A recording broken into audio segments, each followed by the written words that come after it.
Good morning, everybody. How you doing? And welcome to the 2025 Celebration Bowls, Cricket Celebration Bowls Media Row. We are here ready for an exciting weekend of football, HBCU stuff. And look, we got some different folks with us. Of course, sitting on the end, we got the dean of HBCU sports himself, Dr. Kenyatta Cavill. Yeah, I'm just looking for my Christmas gift. Looking for your Christmas gift. Shameless plugs, huh? Shameless plugs. There it is. Just saying, look, Santa, bring me Christmas Saturday afternoon. Usually I'm open. I'm not a homer, but this year I got a little more invested. I'm sorry. It happens. Yeah, I got a whole lot of money out here. But hey, come with the team that bought you. And with that being said, I'm going to let him introduce his fellow PV Reverend.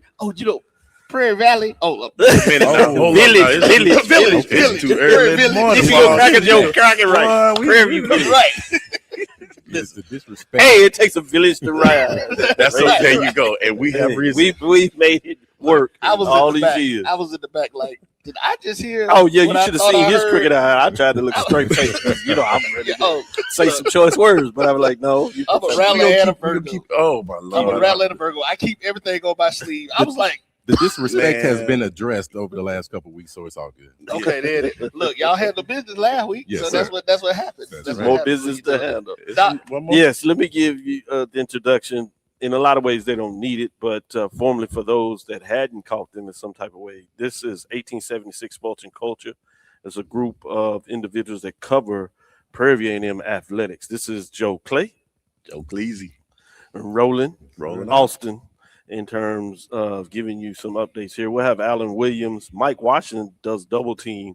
And so if you've seen them join our show, Dr. was inside the HBCU Sports Lab. But I wanted to make sure that they were able to cover Prairie View. So we went through the process to make sure they had the media. So we'll be here for a little while, and then we're going to go over to the press conference at 11 o'clock, shortly before that, obviously, as Prairie View will be doing their media press over there. Earlier this morning at 9 o'clock, you had South Carolina State. And so they're new to this side of it in terms of seeing the Cricket Celebration Bowl. But they jumped in full force, including last night where they kind of went hard in the paint. Mornings, boy. And I told them about pacing yourselves, but like they do to Big Brother all the time, they paid no attention. They did not listen. They did not listen. And then the thing about it is they had older brothers, like older brothers, my older brother as well.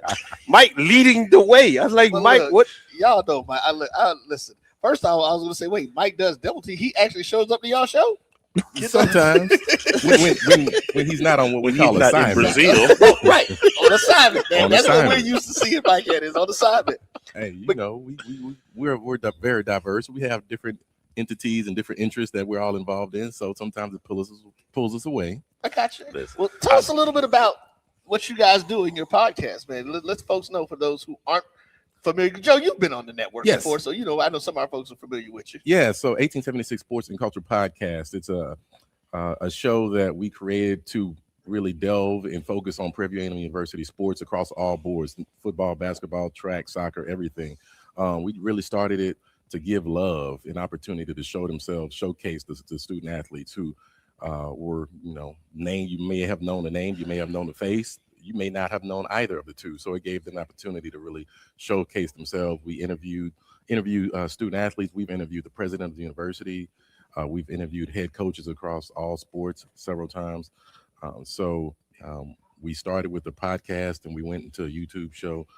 So it's been a very good way for us to really dig deeper into the sports of not only Prairie View A&M University, but the SWAC as a whole, because this is just a big family. It's just our country cousins, as I call it. Yes, indeed. So it's been a wonderful opportunity to really get to know the other universities within the SWAC. Let me take you a deeper dive in that, Roland, and ask that from this perspective, because modest are both of you all in terms of other organizations that you've developed, starting with the National Alumni Association, obviously being involved in that and supporting that. But you all had the mindset to spin it off. There was some fundraising opportunities. It started with the endowment, Epsilon, Gamma, Iota, all three of us. Fortunate to be a part of that organization, sorority and fraternity, that are made up of engineers, at least when they came through school. And obviously people do different things in their professional life after that. And then since the coaches involved in this, they have a misunderstanding in terms of the greatest fraternity in the world. So, but that's a different discussion. But they are a member of Alpha Phi Alpha Fraternity I was Incorporated. waiting for that one to come through. As long as you know. So, Because there's another option that we're going to tell you is the greatest too. We got love for the Signals too. It's all We good. love everybody. yeah, for sure. But more importantly, then there's this opportunity, Day One Crew, that does party with a purpose for those that are familiar with Tom Journey basic framework. Yep. But this is a tailgate essentially with a purpose. Tailgate. And so doing the tailgates, exclusive tailgates at a different level that I've never seen before. And we kind of started some tailgate. We thought that ultimately got us where we are with homecoming with RVs, 3P tailgaters. But Shout then out to 3P. y'all took it to another level in terms of what it is. So talk a little bit about that perspective of why 1876 Sports and Culture kind of spun off of that, from the idea to find a different way to get that information out in terms of generating funds, but doing it in a very fun, exclusive way. Yep. So one thing I want to do is piggyback off of Joe Clay is when we came up with the podcast, it was a great way for us to exert and to showcase our passion for Prairie View. Right. It was during COVID. People were isolated. We still had love for the school and for our alum, for our alma mater. Unfortunately, they were still playing sports. Exactly. Right. So when the podcast kind of rolled out, it was just, hey man, we got to do something. And so it was kind of piggybacking off of, like you said, the transition of the tailgates. Day One Crew was again, it came under the tutelage of 3P, and we just decided we're going to meet people where they are. Right. People enjoy a really great time. They enjoy having an exclusive experience, and they don't mind paying for it. And we found out that, hey, we can actually raise some serious money out here by just giving people an opportunity to enjoy themselves in an environment that they were going to be in anyway, right? And one thing about Day One Crew is that since our inception in 2016. 2016. We've donated over $35,000. He pledging. This is a non-hazing organization. Oh, they pledged that Day One Crew. I'm gonna tell you, no, they are not paying the hazing Time and organization, money, bro. baby. Time and money. Well, listen, we might have to roll with you guys, man. Day One might have to do something with the BCSN team. We definitely. I've been slowly, you see, this is my incorporation trying to wheel them in. I asked them up front, but they too big time for us. And then now they starting to see, oh, they do this pretty right. Man, Maybe we should look at We're this. involved in so many different entities. I was gonna It's say, crazy, Doc bro. think we just click our heels and all this stuff just magically happens, man. So I'm just talking about from the show perspective. That's what he's talking about. Y'all talking about this other stuff. They'll Oh, learn no, from I'm that. talking about some parties. He said, "Let me be real clear." Let's get correct here. I'm talking about some parties. I knew what you were My talking fault, about, my bro. fault. I was trying to save him. We don't want that in their life. You don't want to party like these guys. Doc, Yeah. You got too much work to do. I'm gonna tell you, Doc. But FAMU, y'all do it right, so I'm it'll about to say, fit in real easy. I got Yes. 2 or 3 good parties a year. That's sufficient. That's enough, right? I got 2 or 3 for That's a all year, you need, bro. and I can do it. Listen, guys. I mean, it's been great, man. Following you guys. A couple of weeks ago was my first visit to Prairie View, Really? and I was astonished. I love your guys' campus. It's beautiful. Yes. I mean, it's been amazing. We've had the opportunity to roll around this season with SWAC TV, doing the SWAC TV version of our Game Time show, and just seeing the campuses, man. But you guys, I was very impressed with Prairie View and the He couldn't say it stuff. enough. He really was. I really enjoyed it, and It's a different building every time you roll up on campus. They're building something new. Yeah. We are really in a period of growth. The current president has done a wonderful job of continuing that growth once she came on board. Shout out to the alum who are strong supporters of the university and all the efforts that they're doing. It's really been great to see coming on campus the summer of 1990. The growth from then to now, it's insane. Okay. And so that's what you got there. That's when I got. When there. did you get to Prairie View? I got there in '93. What about you, Doc? 89. Okay. So we got the school at the same time, 89. I got FAMU in 89. Doc, let's do this. I'm gonna let you talk to you guys real quick. Okay. Get into it a little because I know you guys have to get ready to get out of here. Go ahead and talk a little bit about the game and stuff. I'm gonna step away and do some other stuff and try to see if I can get some spaces for one of these parties next time we come back. We got you. I'm gonna let them work. Roll it. As he's transitioning from that perspective, let me ask you a little bit about the game so you can kind of show off in terms of what y'all talk about on the sports side, Okay. as well as we just introduced the culture side. Yes. But on the sports side, what are some key matchups that you're looking at, or you want the fans to look at specifically in this game on Saturday? I think as a fan, I want to continue to see the defense come through, right? We know that we're dealing with a serious powerhouse in terms of offense. You got two really great quarterbacks going head to head. I really want to see. Look, back in our day, we had the Purple Haze defense, right? Yeah. I really want to see that moniker kind of take shape and kind of dominate again, right? So I'm really looking forward for the defense to really be a game changer in this matchup here today. Well, tomorrow. I'm gonna ask you on the opposite side of the ball, offense, but I want to particularly shine light on the player, Cam Peters. Yes. You've got to see him over the years. His maturation this year, really in a lot of ways, starting with game one, with that last drive, TSU, and then finding it against Texas Southern, and finding out after we did the press conference that the coach said he came over to the sideline and called the play. Coach went with it and trusted, and ever since then. He's kind of been on star one. Obviously had the little blip in terms of Alabama State where he had the multiple, but he came right back from that bounced back, put up 5 touchdowns against Alabama A&M. Yeah, he did. So talk about what you've seen his maturation. If you had a chance to even talk to him, what does that look like for you? I talked to Cam Peters and his dad after the game last week and just told him how proud I was of him from where he came. If those who don't know the Cam Peters story, out of high school, he went to the University of Texas San Antonio. Things didn't work out, and he transferred to Blinn College. And he did a year at Blinn, and then he came to Prairie View. And he anticipated to be the day one starter when he got to PV his junior year. Day one crew. Things didn't work out. He had some competition. They went back and forth at the quarterback position with the previous coaching staff. Cam had his good days, he had his bad days, and at the end of the season, he lost his spot to another quarterback. Right. And so last season just did not fare well for him. It didn't end well. At the last game of the season, we had a tailgate, and they came over, and I just talked to him. He had his head down, and I told him, "Hey, man, this isn't the end of your life right here. Mm-hmm. I don't think you should transfer. Do what's best for you." But I think you should stick it out, and football isn't the rest of your life. I think great things in your future. And so forever we will thank Joe. Right. Exactly. Exactly. It may not have been the reason, but we're gonna claim We're gonna go ahead and put that on that conversation. It's all on me. Brought us to the responsible Cricket for that. Celebration Bowl in a Right. SWAC championship in 2025. Yes, sir. 16 years Thanks, after I Joe left. Yes, sir. You're welcome. You're welcome. All of PV Nation is welcome. And so as he came, when the new coaching staff came on, Cam decided to stay in school. They went into spring practice, and I started to hear little chirps about the light coming on with Cam Peters. And then once we got to summer, the early summer. Yeah, I know another quarterback they were kind of looking at, and all you kept hearing was Peters. We bought in a quarterback from Tennessee State, Carter, and everybody was high on Carter. Yeah. But I heard from the coaching staff that Cam Peters lit it up, showed up, stepped up. Yeah. And we didn't know, the coach didn't announce who the quarterback was. We didn't know who the quarterback was. He kept saying it was going to be a kind of a revolving door. He was going to let the guys play it out and prove it. Yeah. And so Cam got in there he got to start against Texas Southern because of the work that he put in during the spring and the summer. That's right.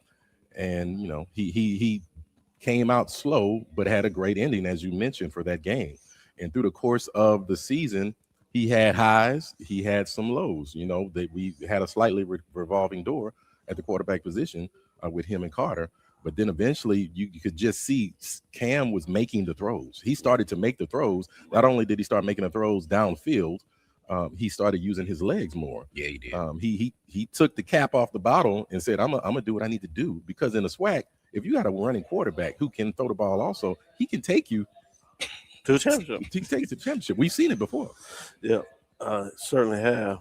Roland, let me ask you from a coaching perspective. What have you seen with Coach Jackson that excited you? I have seen some excitement that I have not seen since I stepped on Prairie View's campus in 1993. He has brought an electricity element to the fan base, to the field, to the PV Nation as a whole, and it's just been a really great environment to be a part of right now. Yes. Even when we went to Birmingham in 2009, that season did not feel as electric as it did Not this at year. all. This season has just been Great point. super electric. The fan base has been, kind of ignited. You seeing it, man. We showed up in Jackson. It wasn't the numbers that I thought we were going, but it was a really great turnout. Yeah. And the fans were excited. They were engaged. You see more engagement from the fans now than we ever have. So I have to tip my hat to that young man. He came in, he said what he was going to do during the press conference, and he followed his plan. And now we're in Atlanta. And that's a purple. Go. So you cannot take anything away from him. all. I'm like, hey, I tilt my hat to him. I hope PV Nation steps up and continue to support him at home as well for next season. I know we're already looking to winning this game tomorrow. Right. And let's go ahead and start continuing to rebuild, and let's see a bigger and better season for next, for 2026. The reload has already started. Exactly. Yeah, with that recruiting The class. portal, yes. Talk a little bit about the recruiting class, because it's an expertise that you look at. What does it look like from your perspective, and why do you say, I imagine that it was one of the top, if not, I think some measures had it as the top recruiting class. In the country. Let me take a step back. I also want to give credit to Chris Williams. Yes. Dr. Chris. Dr. Chris Williams. When you talk about fan support, fan engagement, Chris has stepped up the media presence. Oh my gosh. The marketing presence of. And he is general manager, one of four in the SWAC, Southwestern Athletic Conference, and few at the FCS level. Yep. So obviously on the media side, as you said, he does that, but he is in charge of player personnel. Yes. The coach makes the decision, but he arranges it, puts the financials together, and next year, as you have this type of season, that will become even more important. Yep. But again, talk a little bit from the recruiting side. Yes. And so Cruz is involved in that as well, because there you go. He assists with our recruiting and scouting. Looking at the recruiting class, the intent is to sign 25 people this early signing period. They signed 23. I think they're still letting some roll in. It was apparent that size was the initiative. I like the way you say such an engineer. The initiative. When we step off the bus, we're going to look like a powerful D1 football program. Yeah. We went heavy on defensive backs. Every DB in this signing class is 6 foot or better, 200 or better.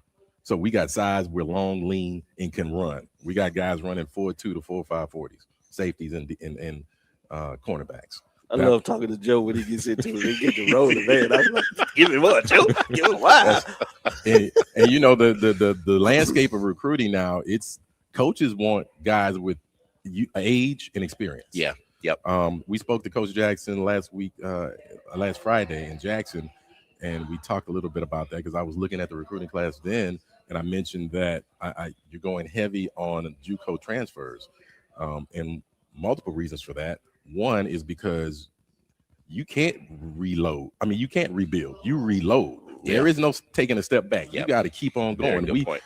The expectation next year is going to be the same that we achieved this year. Yep. So you need guys who are ready to roll. Not only that, we forget about the COVID era. Yeah. These are a bunch of COVID babies coming up that are graduating and entering college. That's the same impact that you see from a teaching standpoint. Those COVID babies are not ready for the classroom. They're not ready for college football either. Right. They're not ready for the work ethic that's required. Yep. They're not the discipline. They're not ready for that tough coaching.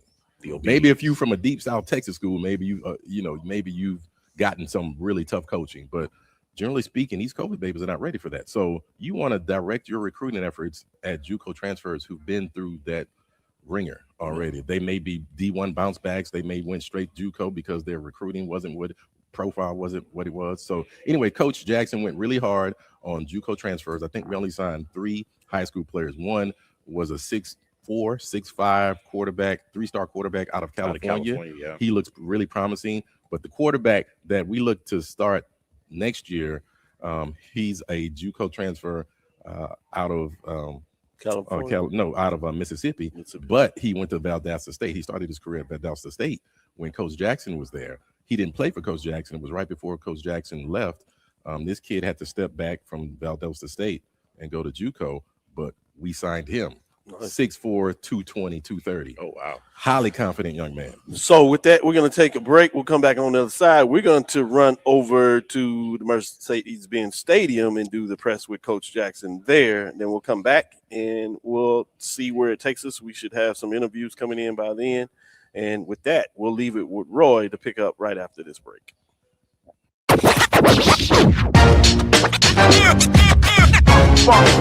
It's like a loop machine. All around town, people trying to get down.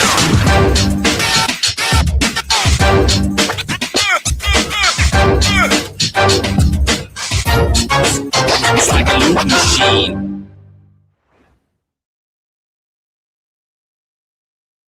You're looking for the latest information on Southern University sports, the Southwestern Athletic Conference, and HBCU athletics. There's only one place to go.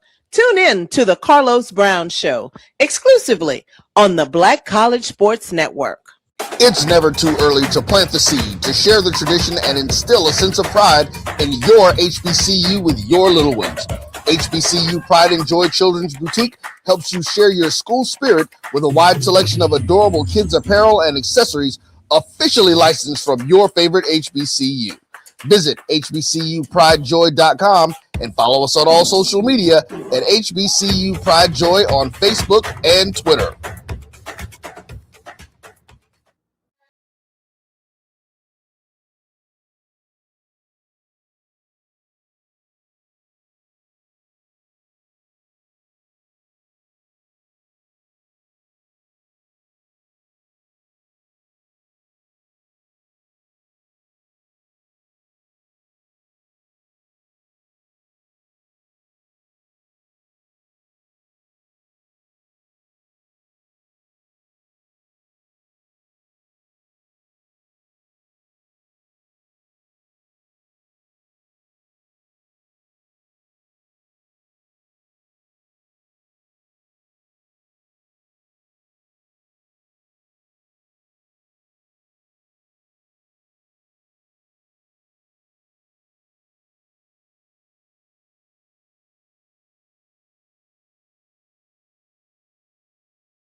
Hello, everyone, and welcome back to the BCSN Game Time Show live from Media Row here at the Celebration Bowl in the Omni Hotel, downtown Atlanta. Gonna get started here. Just wanted to come back in, man, to talk about a few things. We're gonna get some stuff going. Take a look at some of the comments and see who's out there talking. I did see Edward Moore, I believe, put a comment out, and I want to say, hey, it was a pleasure meeting you too as well, man.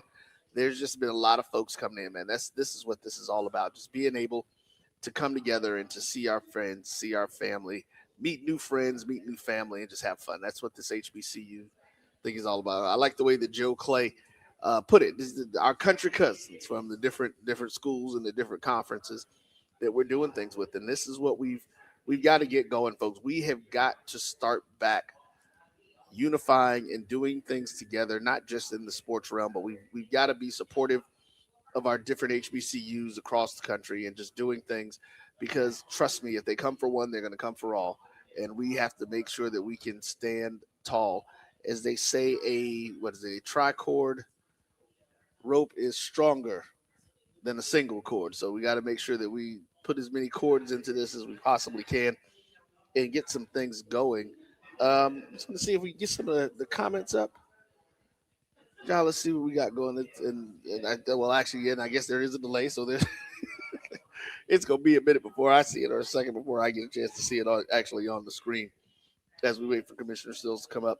But folks, here, do that. Since we have her coming up, if you have any particular questions that you would like for us to ask the Commissioner of the MEAC, go ahead and drop it in the chat, and we'll see if we can get those out and get those answered when she gets ready to come over here and do her thing with us. So, we've got a lot of things going, man. This game is going to be really interesting.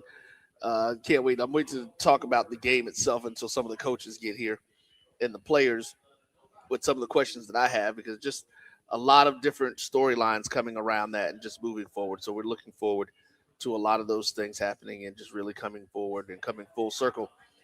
We are at year 10 of the Celebration Bowl. Year 10. They have been doing this game for 10 years. We have been covering it for 10 years. We go back to the very first MEAC SWAC challenges. We actually, as a network, the Black College Sports Network, streamed the first two MEAC SWAC challenges. I believe one was in Legion Field, and I believe the second year we moved it to Orlando. The third year they moved it to Orlando, and we did some things with it down there as well. So it's just John Grant is creating a very profitable model that I'm hoping that the other HBCUs jump into and that we can see and that we can get some things going with. And this delay is a little bit longer than I thought to see the commercial, to see the comments. So I'm trying to roll time in to see what we've got going on and get some things going. But let's do this, man. You guys put in the chat who do you think is gonna win? We got the South Carolina State Bulldogs and the Prairie View A&M. So let's see the South Carolina State. No, I'm sorry, the Prairie View A&M Panthers logo right here, and then over there, South Carolina State Bulldogs. Look at that, y'all didn't notice that I did all that. There it is. The Celebration Bowl logo right there.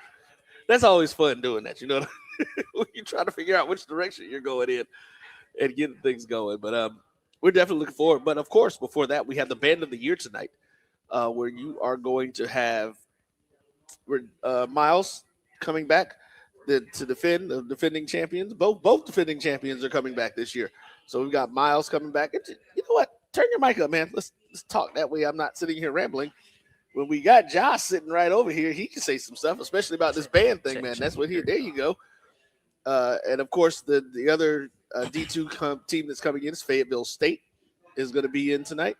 And then Southern, the Human Jukebox, is coming to Battle 100 this evening for the Division I title. So what are you look at? He already over here grinning, man. He looking forward to this thing. That's his thing, I was saying it should be packed in there tonight, just off the name alone, because Southern and FAMU just have huge bases in Atlanta. They do. And the jukebox and the Marching 100, it's gonna be a battle tonight, and I'm hoping as a former member of the Purple Marching Machine, I know Snipes has got some up his sleeve. Because we're known as the self-proclaimed swag bullies. Okay. So and he gets real ignorant. So I know he has some up his sleeve probably for Southern specifically. Wow, that's hilarious. but yeah, I'm really looking forward to it. It should be a really good time. All right. So, okay, talk to me a little bit about what it is that they look at. We've heard them talk about the different things that are coming on in it, the musicality, and this is Mhm. from a band member, band person. What is like when you say musicality to a regular guy like me? I'm like, yeah, they play music. So I mean, but what does that mean in the technical sense? It goes to like tonality, just being able to maintain a note. They're very particular. I've heard. Well, when I checked out the press conference with the selection committee, they're very particular.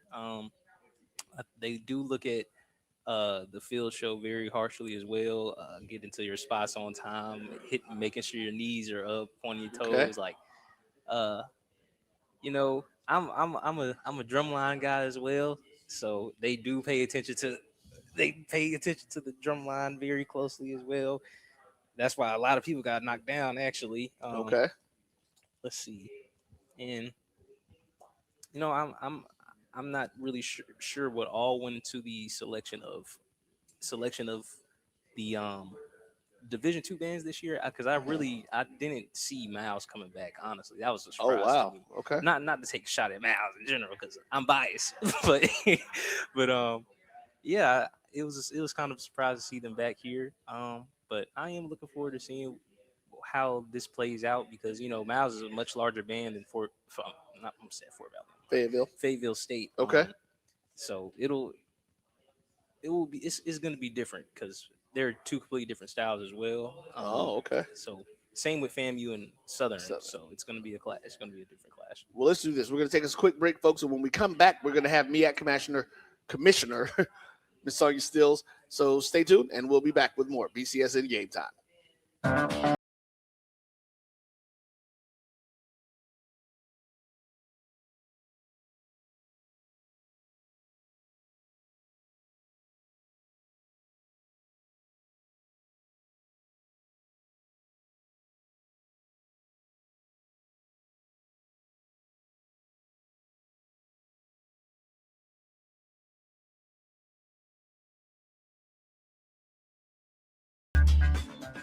It's the 37th annual Zora Festival. It's in Edenville, Florida, Saturday, January 31st and February the 1st. On Saturday, the all-white party tribute to Frankie Beverly with bass guitarist Jubu.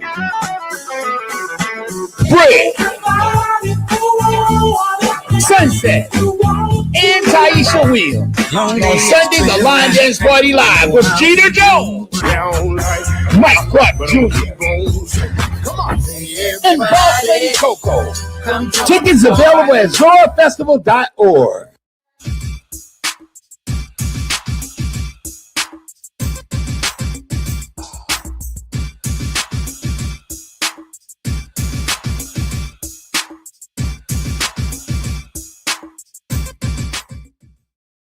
Hello, everyone, and welcome back to the BCSN Game Time Show. We are live from Media Row here at the Celebration Bowl, and joining us now is MEAC Commissioner Ms. Dr. Sandra Stills. Sonya Stills. Just Sonya Stills? Yes. Okay, well, we're going to go and do what she asked to do. So, Ms. Sonya Stills. How are you doing today? I'm doing wonderful. Oh, man. So, listen, we had a chance to sit down and talk with you last night, of course, when you Yes. were in Dr. Cavill's show, and just a lot of things going on. First, let's talk about the Champions Circle. What was that like last night? It was great. It was amazing, especially when you see all the coaches in their red jackets and blue jackets, and the former commissioner, Dr. Dennis Thomas, was able to come into the Hall of Fame on the 10th anniversary of the Celebration Bowl. So it was a great time. Yeah, definitely. Former Commissioner Thomas came in and he mentioned you and he mentioned your name. I didn't realize you had been with the conference all that time. A long time, and I was with him when he was at Hampton. Okay. So I've only wow. spent 2 months not working with him. Oh wow, that's a lot. Yeah. So so here's the thing. So I grew up as a rattler in the MEAC. Mm-hmm. So we were MEAC when I was at FAMU and doing all the stuff. And we know, of course, with the transition, a lot of stuff. Let's get the hard busy stuff out of the way. What are your plans? What are your goals looking forward for the MEAC? As we know that you've come down on a number of schools, but Sure. you're still strong, and it's just getting in there. What are you looking at doing?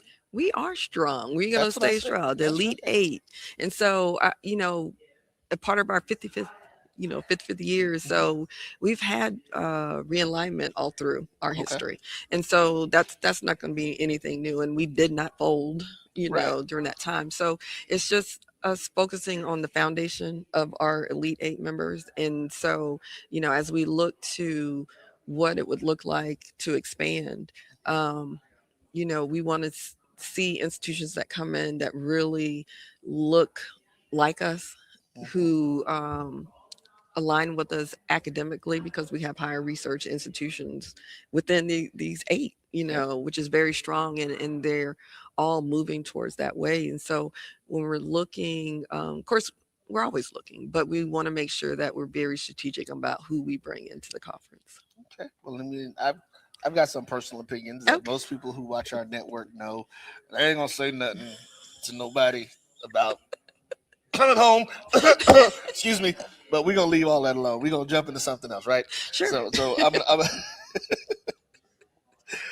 So here's one of the questions that my producer put together for me. Oh, He's okay. a brilliant young man. Okay. We got it going. The Let's see. Celebration Bowl is now the cornerstone of HBCU football Yes. season.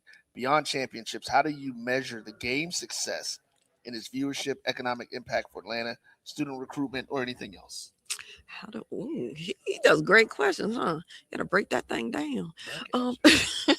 The success, when I look at what the Celebration Bowl brings, it's bringing everybody together. It's bringing, this is like a homecoming. It's more about, who the participating. It's not about, just the participating Right. teams coming in and their fans. It's everybody coming to support, the SWAC or the MEAC, which is incredible. But we're all one big family, and that, I think, is what the Celebration Bowl brings.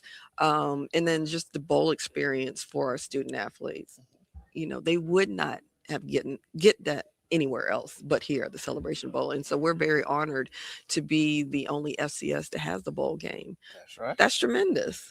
Folks, I don't think folks really understand the impact and the significance of that the FCS teams and the HBCUs are the only FCS teams to have their own separate bowl game. Yeah. But it's funny because if you look at history, the FCS of the FCS, which used to be Division 1 AA, correct, for those who go back that far. Yeah, not me. Not her. There you go. But we've always outshined in attendance. We've done things, and I tell people, I said, well, I think one of the things a lot of people don't realize that when you look at a lot of the other FCS schools, they've only been playing football for 20 or 30 years. We've got 5 generations of fans already in place, and they're just getting to their first or second generation. So they don't have this stuff. And I mean, there's some great schools, but resources that arguments and discussions that we will not get into about what we're supposed to be. We'll digress. That's right. There you go. So here's another question. Where do you see the most fruitful opportunities for the SWAC and the MEAC to collaborate off the field, whether it's in scheduling, sponsorship, or advocacy? Yeah, well, the best thing is since I became the commissioner, me and Dr. McClellan have talked about how we can do things together. We've done some scheduling, for institutions. We've also are looking, as we have come under our HBC4U alliance with all 4 HBCUs. Conferences of how we can do programming together, have our student athlete advisory committees meet with the leadership piece, and then what we can do around mental health and that stuff. So, and we recently had our retreat, well, not recently, in August, to begin to look to see what that would look like. And so you're going to see a lot of collaboration, but we've been collaborating because, of course, we've been lobbying Capitol Hill regarding the impact of some of the bills would be, the NLI, student athlete employment. Right. So, we will continue to do more things together as a unit. All right. So let's look at that little beyond football. Okay. What are you most excited about in the terms of competitive success or growth in your sports within the conference? So everything other than what we're talking about here this week. This young man, question? Look, Ja is brilliant. Jason is his name. I call him Ja. Okay, all right. He looking for a job. I see. Okay, so what? I think what I'm looking forward to is one, creating more opportunities for our student athletes. In next 2 years, we should be bringing back men's and women's golf. Oh, nice. So that's going to be tremendous because right now they're housed with the Northeast Conference. And so what's important is to create those championship access for our student athletes. And so I'm looking forward to that starting to come into fruition this upcoming year. Not to take a, what as we say, a point of personal privilege, especially since, hey, I'm the host and I can do that. You can do that. And you're talking about some of the different sports. I have always wondered, why have HBCUs not leaned more into soccer? Wow, it's growing. It's growing. I think it's depending on what the needs are for the particular institution. And then you're also looking at the ratio, of what to offer. And sometimes it's based on, when the schools do a survey to see what individuals are interested in, the students, that kind of dictates what they're going to bring in. But also it's a financial piece.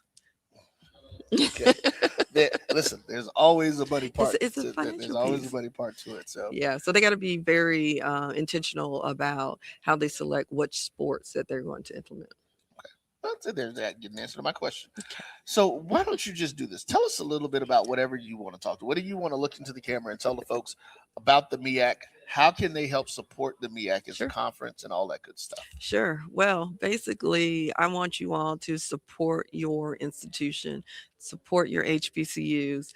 If you're looking to support the MEAC institutions, you can do that at One Stop Shop through the MEAC Foundation, where we support all our 8 member institutions programs.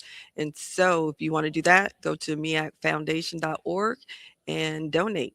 Every little bit, I want a big bit, will support our member institutions. All right, folks. Well, there you go. You have heard it.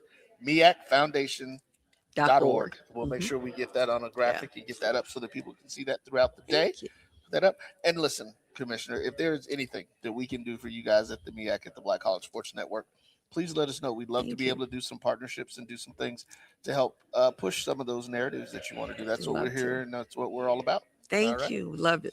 Thank you again for your time. Folks, we're going to take us another quick break, come back and see who else is starting to come traipsing on through the room, because y'all know how the day goes. We'll be back with more right here on the BCSN Game Time Show. You're looking for the latest information on Southern University sports, the Southwestern Athletic Conference, and HBCU athletics. There's only one place to go. Tune in to the Carlos Brown Show, exclusively on the Black College Sports Network. Thank you guys for what you do for HBCU athletics. This is a fantastic avenue for all of us. This is our ESPN, so we love what you guys do. Brian, AD, Roy, all you guys at BCSN. We really appreciate what it is that you guys do for us.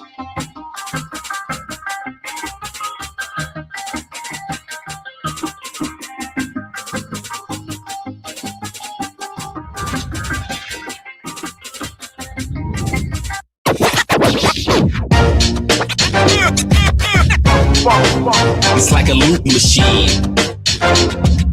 All around town, trying to get down.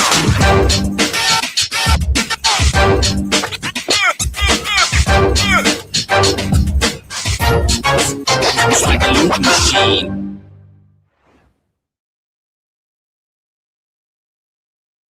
It's never too early to plant the seed, to share the tradition, and instill a sense of pride in your HBCU with your little ones. HBCU Pride and Joy Children's Boutique helps you share your school spirit with a wide selection of adorable kids apparel and accessories officially licensed from your favorite HBCU. Visit hbcupridejoy.com and follow us on all social media at HBCU Pride Joy on Facebook and Twitter. There's a shot. It might be. It could be. Right field. Grand slam. What a shot. That's how you get hot, young fella. Thank you guys for what you do for HBCU athletics. This is a fantastic avenue for all of us. This is our ESPN, so we love what you guys do, and all you guys at BCSN. We really appreciate what it is that you guys do for us. It's the 37th annual Zora Festival. It's in Eatonville, Florida, Saturday, January 31st and February the 1st. On Saturday, the all-white party tribute to Frankie Beverly with bass guitarist Jubu. Brick, Sunset, and Taisha Wheel. On Sunday, the Line Dance Party Live with Jeter Jones, Mike Clark Jr., and Boss Lady Coco. Tickets available at zorafestival.org. This is Brian Fulford. AD Drew and I are co-hosts of the BCSN Sports Wrap. We talk about all things related to HBCU athletics. From the games, teams, coaches, and fan interest stories, we cover it all. You can find our shows on Facebook at BCSN Sports Wrap, YouTube at MyJBN Online, and everywhere you listen to podcasts like Anchor, Spotify, Google, and Apple Podcasts. You can also find the show on the Jericho Broadcast Network's app. Make sure to download. We look forward to you joining the conversation and being a part of the show.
You're looking for the latest information on Southern University sports, the Southwestern Athletic Conference, and HBCU athletics. There's only one place to go.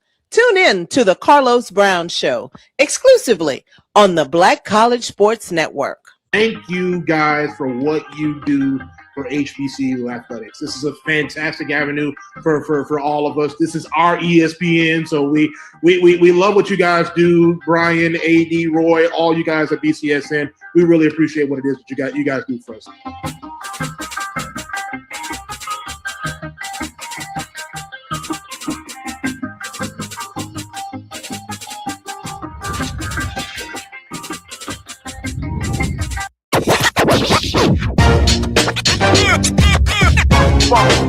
It's like a loop machine. All around town, people trying to get down.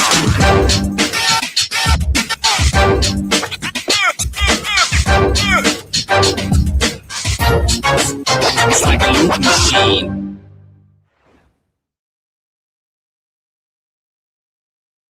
It's never too early to plant the seed, to share the tradition, and instill a sense of pride in your HBCU with your little ones. HBCU Pride and Joy Children's Boutique helps you share your school spirit with a wide selection of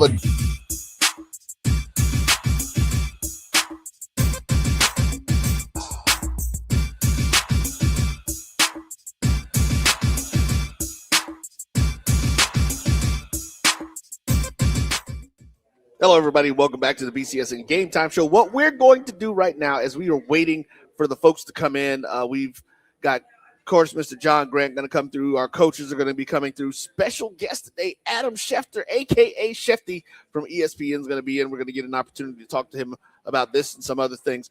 But as we wait for that, we want to make sure that you guys stay in tune with the things that happen on the network, the shows that we have on that are going on. Of course, we're going to keep it with the sports theme for today. So we're going to get in with our girl, Sonia, and let you take a look at this week's episode of She Say Sports, where she talks to JSU Hall of Famer, Mr. Fred McRae. Sit back and enjoy. We'll be back after this.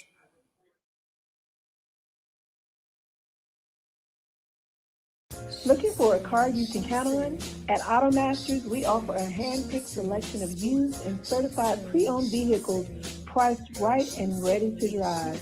With easy financing and expert service, AutoMasters is your trusted dealership from test drive to keys in hand. AutoMasters, driven by trust, powered by service.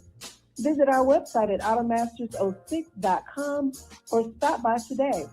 And oh yeah, tell them Sonia sent you. She say sports.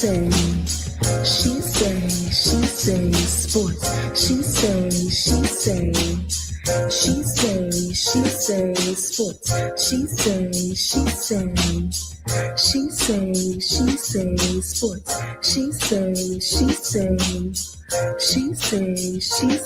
sports. Hey y'all, it's your girl Sonia, and welcome back to She Say Sports. Please welcome one of the greatest punters in JSU football history and newly inducted 2025 Jackson State University Sports Hall of Famer, Fred McRae. How you doing today, Sonia? I am doing well, Fred. Thank you so much for joining me today. Thank you for the invite. Absolutely. So, Fred, we're going to get right into it, but this question I always ask athletes, because I'm just very curious or nosy, however you want to put it. But what made you fall in love with sports? When did your love for sports begin, or football? Well, I come from a very athletic family. Several of my uncles played. In fact, I had one that played at Jackson State, other played at Tennessee State, and my grandfather always kept a ball in my hand because we was about the only kids on the block that had a basketball goal in the yard. So we Right. played basketball for a while, football for a while. So my love for the game was through my family. I love it. That's what's up. So it's a traditional thing for you guys. It just wasn't. It didn't start with you. It was your uncle, your grandfather, everybody. I love that. That's what's up. Even did any women? Did they play basketball or softball or? Well, my mom, she played high school basketball. Okay. But basically, she was the only athletic person in the family as far as the ladies was. But my aunts, they had other talents. Yeah, I understand. I understand. So, Fred, we're going to fast forward to high school. Could you walk us through your journey from being a standout at Quitman High School to arriving at Jackson State as a freshman? What was that transition like for you? Well, it was coming from a small town like Quitman. When I first, there wasn't really a lot of distraction there. You're talking about a city that didn't have a McDonald's, didn't have a mall, didn't have a movie theater, had one street that went through the whole town. So it wasn't many distractions. So basically, all you had was going to school, and if you was in athletics, you was sports. So once I, got dedicated to my craft as far as playing ball, because I played all positions, it became very easy because there were no distractions. And once I got a little good, and Jack State reached out to me, and my career just took off then. And so, but what was the distractions at Jackson State? Well, coming from a small town, you had a lot of tall buildings, you had a lot of pretty girls, McDonald's, you had a Walmart, you had the mall. That's true. It was just a lot of things, just a young kid like me, 18 years old, my eyes were wide open, then being on your own for the first time and being around a lot of different people that you didn't know. So it was a eye opener when I got there. Absolutely. Same here. So speaking of recruiting, do you remember what it felt like being recruited as a punter and what it meant to you to get that call from the JSU coaches? Well, it's funny saying when Jack State recruited me as a linebacker. Really? But I was, in high school, I punted and kicked off and kicked field goals. But once they were recruiting me as a linebacker, and once I got to Jackson State, we were in need of a punter. And Coach Gordon pulled me to the side and said, Fred, they told me you could punt a little bit. I want you to try a few of them in practice. So, once I kicked a few of them, he told me, he said, well, Mac Ray, we don't have a punter. You could be the only punter. So that means you're a star. So I jumped on it. Son. He said, well, that it was simple math. I was on the punt. I knew I was going to play. What's amazing, because you were not distracted, like you said, you played every part. You were, you was playing every position just about. So that was a good thing. Right. Being able to punt. And I played tight end, played linebacker on all the special teams. So it was good to be versatile. Yes, it was. And so, you mentioned Coach Gordon.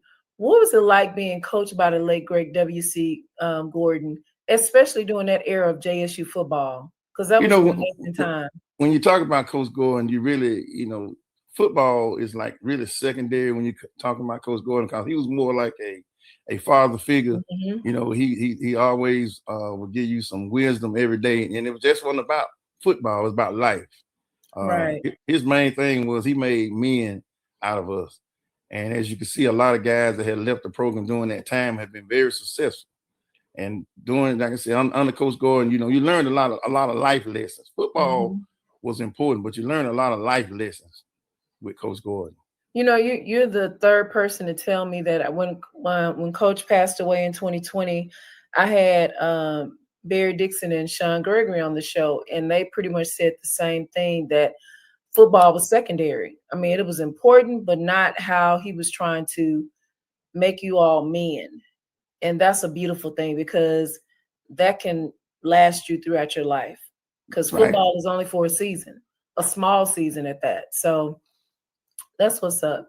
So what was well, I'm not going to ask that because you kind of already answered. Over your 4 years at JSU, you set some impressive records, like most punts in a season and overall punting yardage. Which of those achievements are you most proud of, and why? Well, to be honest with you, individual awards are not really my thing because it's a Hmm. team effort.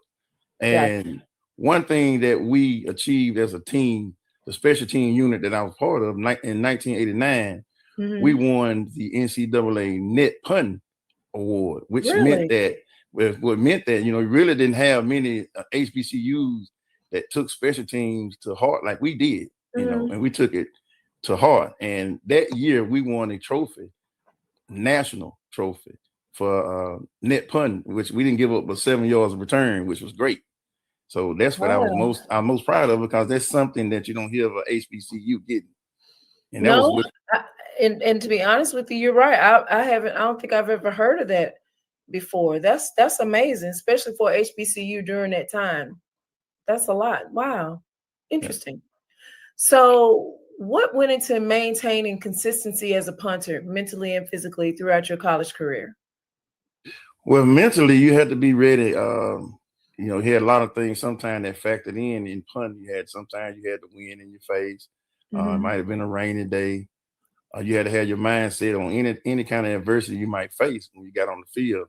Physically, it was just stretching, running, staying in shape. Because basically, when I went to school there, most punters nowadays, they just stand on the sideline with the ball. But at Jack State, I was just like, I was part of the team. I ran and stretched, lift weights, just like they did. So basically, just staying in shape just like everybody else was a real easy thing because I was involved with it every day.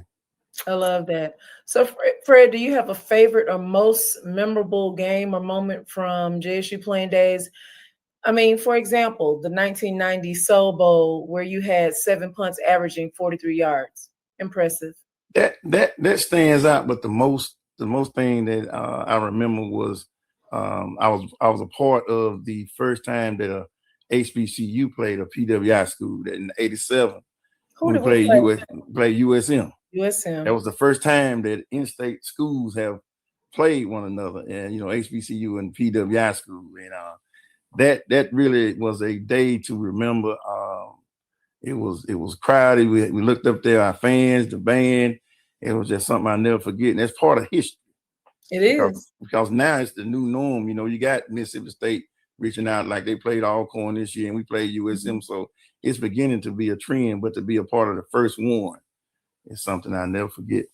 I love that. That's interesting. So, speaking of history, and I know you're not into awards, but how did it feel to eventually be named to the JSU All-Century team? And for some who may not know what that is, it's a recognition of being one of the greatest in the program history. I think you got that award back in 2011. How was that for you? It was a really humbling to know that my career was something that stood out amongst the greats. To being in the name with Liam Barney and Walter Payton and Robert Zeal. I mean, what more can you ask for? I mean, it was just, it was real humbling, and I appreciated it, and it's just something that I cherish. I mean your name is etched in history forever. I mean, that's a beautiful thing. I love that for you. I know you don't. It's not big, but I mean, I know you don't trip on the awards, but it's just really, really nice to have. Yeah, it is. I mean, I look at the fact that the awards that I'm even everyone has to have a good circle, and I had a good upbringing. My mom, my uncles, my aunts. I got family, friends that support me. I got a good circle. So really, if everything I accomplish, I always include them in it because they was a part of it. Right. And that's what's so important. Community, family, and friends who support you and help make you who the man you are today. I like that. So, Fred, I saw that after a long time in 2024, you completed your bachelor's degree at JSU. Congratulations. Thank you. What inspired you to go back and finish school after all those years? And what was that experience like? Well, for so long, Sonia, it was in the back of my mind, always going back and achieving something I should have got, before now. Once I was an athlete, but when I was supposed to be there as a student athlete. Right. And once I finished, I left there with no degree. but God blessed me with a job to take care of my family.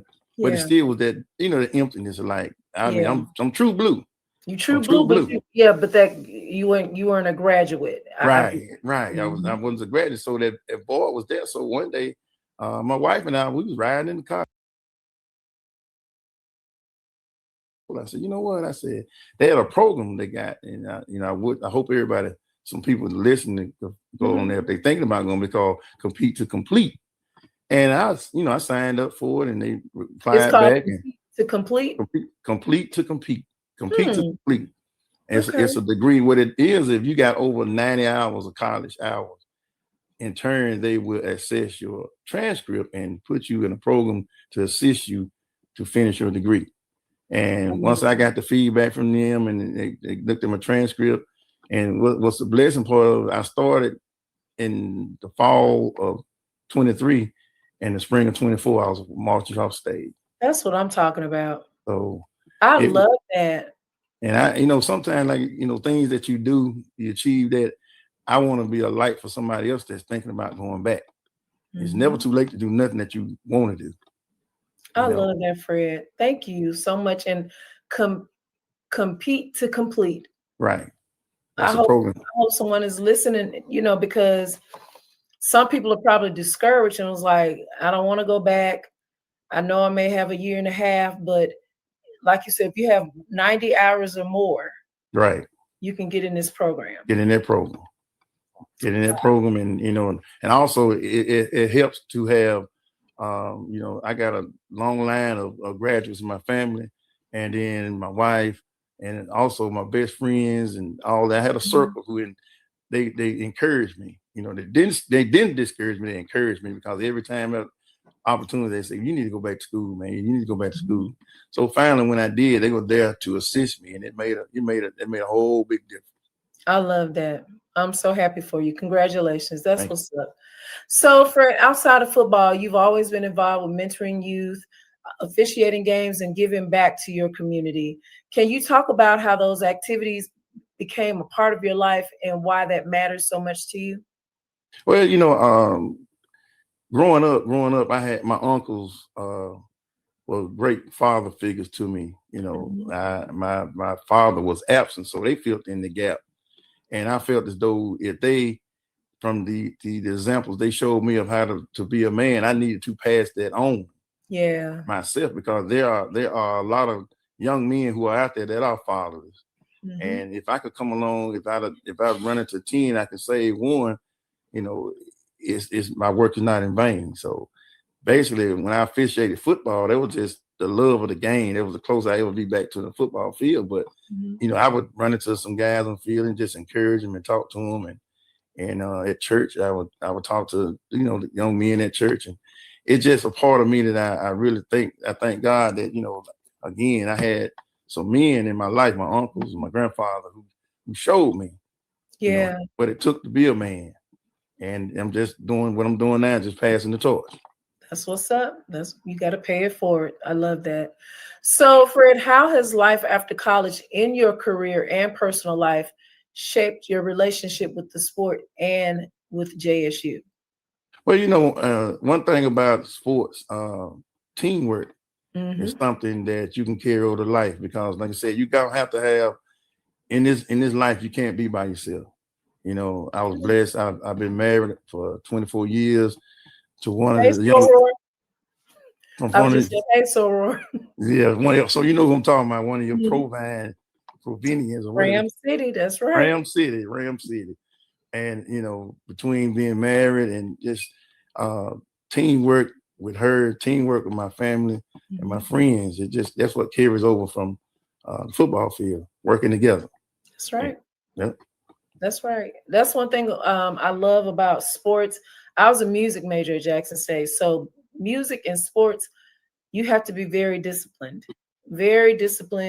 to learn the music. I played violin and I was a voice major. So learning French and Italian and German, stuff that you don't speak in Latin. Well, I took Latin for 3 years in high school, but you have to be disciplined, and football and sports is the same way. So it does take a team to get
best employer. I started in the fall of 23, and the spring of 24, I was marching off stage. That's what I'm talking about. So I love that.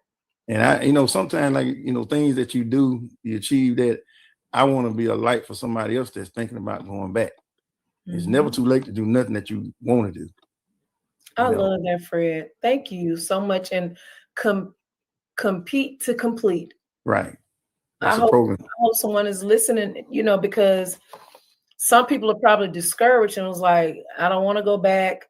I know I may have a year and a half, but like you said, if you have 90 hours or more, right, you can get in this program. Get in that program. And also it helps to have, I got a long line of graduates in my family, and then my wife, and also my best friends and all that. I had a circle who they encouraged me. They didn't discourage me. They encouraged me, because every time an opportunity, they say, you need to go back to school, man. You need to go back to school. So finally, when I did, they were there to assist me, and it made a whole big difference. I love that. I'm so happy for you. Congratulations. That's what's up. So, Fred, outside of football, you've always been involved with mentoring youth, officiating games, and giving back to your community. Can you talk about how those activities became a part of your life and why that matters so much to you? Well, growing up, I had my uncles were great father figures to me. My father was absent, so they filled in the gap. And I felt as though if they, from the examples they showed me of how to be a man, I needed to pass that on myself, because there are a lot of young men who are out there that are fathers. And if I could come along, if I run into 10, I can save one, it's my work is not in vain. So basically, when I officiated football, that was just the love of the game. That was the closest I ever be back to the football field. But I would run into some guys on the field and just encourage them and talk to them. And at church, I would talk to the young men at church, and it's just a part of me that I really thank God that again, I had some men in my life, my uncles and my grandfather, who showed me what it took to be a man. And I'm just doing what I'm doing now, just passing the torch. That's what's up. You got to pay it forward. I love that. So, Fred, how has life after college in your career and personal life shaped your relationship with the sport and with JSU? Well, one thing about sports, teamwork is something that you can carry over to life, because, like I said, you don't have to have in this life. You can't be by yourself. I was blessed. I've been married for 24 years to one of the young. Yeah, so you know who I'm talking about. One of your Provenians. Ram City, that's right. Ram City. And between being married and just teamwork with her, teamwork with my family and my friends, that's what carries over from the football field, working together. That's right. Yeah. That's right. That's one thing I love about sports. I was a music major at Jackson State. So music and sports, you have to be very disciplined to learn the music. I played violin and I was a voice major. So learning French and Italian and German, stuff that you don't speak in Latin. Well, I took Latin for 3 years in high school, but you have to be disciplined. And football and sports is the same way. So it does take a team and, community to get you to your place. I love that. So, Fred, November last month, you were inducted into the JSU Sports Hall of Fame. How does that milestone compare to other achievements in your life? What does that mean to you? To be honest with you, Sonia, it really didn't hit me until the night of. And when I got to looking around and seeing all the people there, and I seen Robert Brazile, who's in the NFL Hall of Fame. Yes. For him to be there, and he was the one that handed me my plaque and handed my ring. I'm like, wow, to me, and I told the people, I said, a lot of people dream of being NFL Hall of Fame, but I feel like JSU Sports Hall of Fame is number one, because we got a Walter Payton, we got a Leon Bonner, we got a Robert Brazile. These guys attended Jackson State. So They did. And hope future-wise, we have another one, Jimmy Smith, who's on the back burner. So That's right. yes, that night was a night I never forget. I had, and what was so refreshing, I had, to be honest with you, I got a group picture that I took. I had over 25 family and friends and there, and that was really, it really made my day, that to see that they could have been anywhere else, but they chose to celebrate me. With you.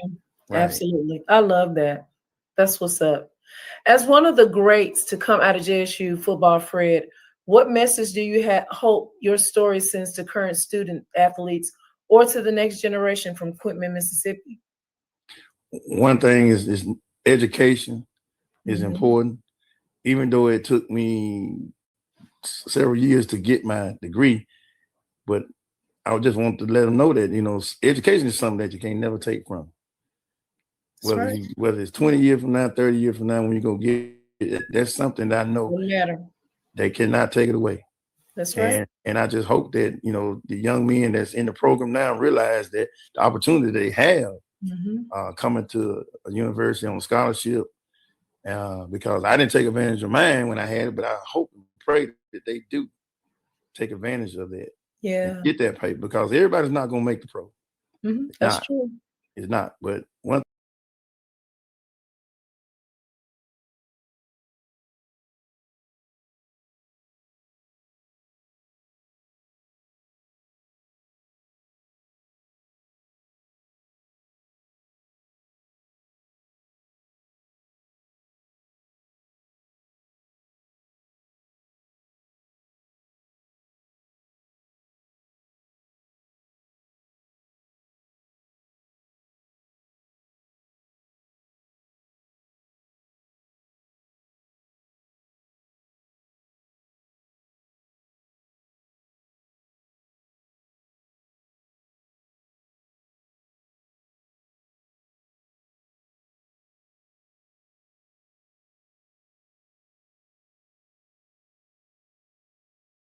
coffee day on the weekend with Coach Jones.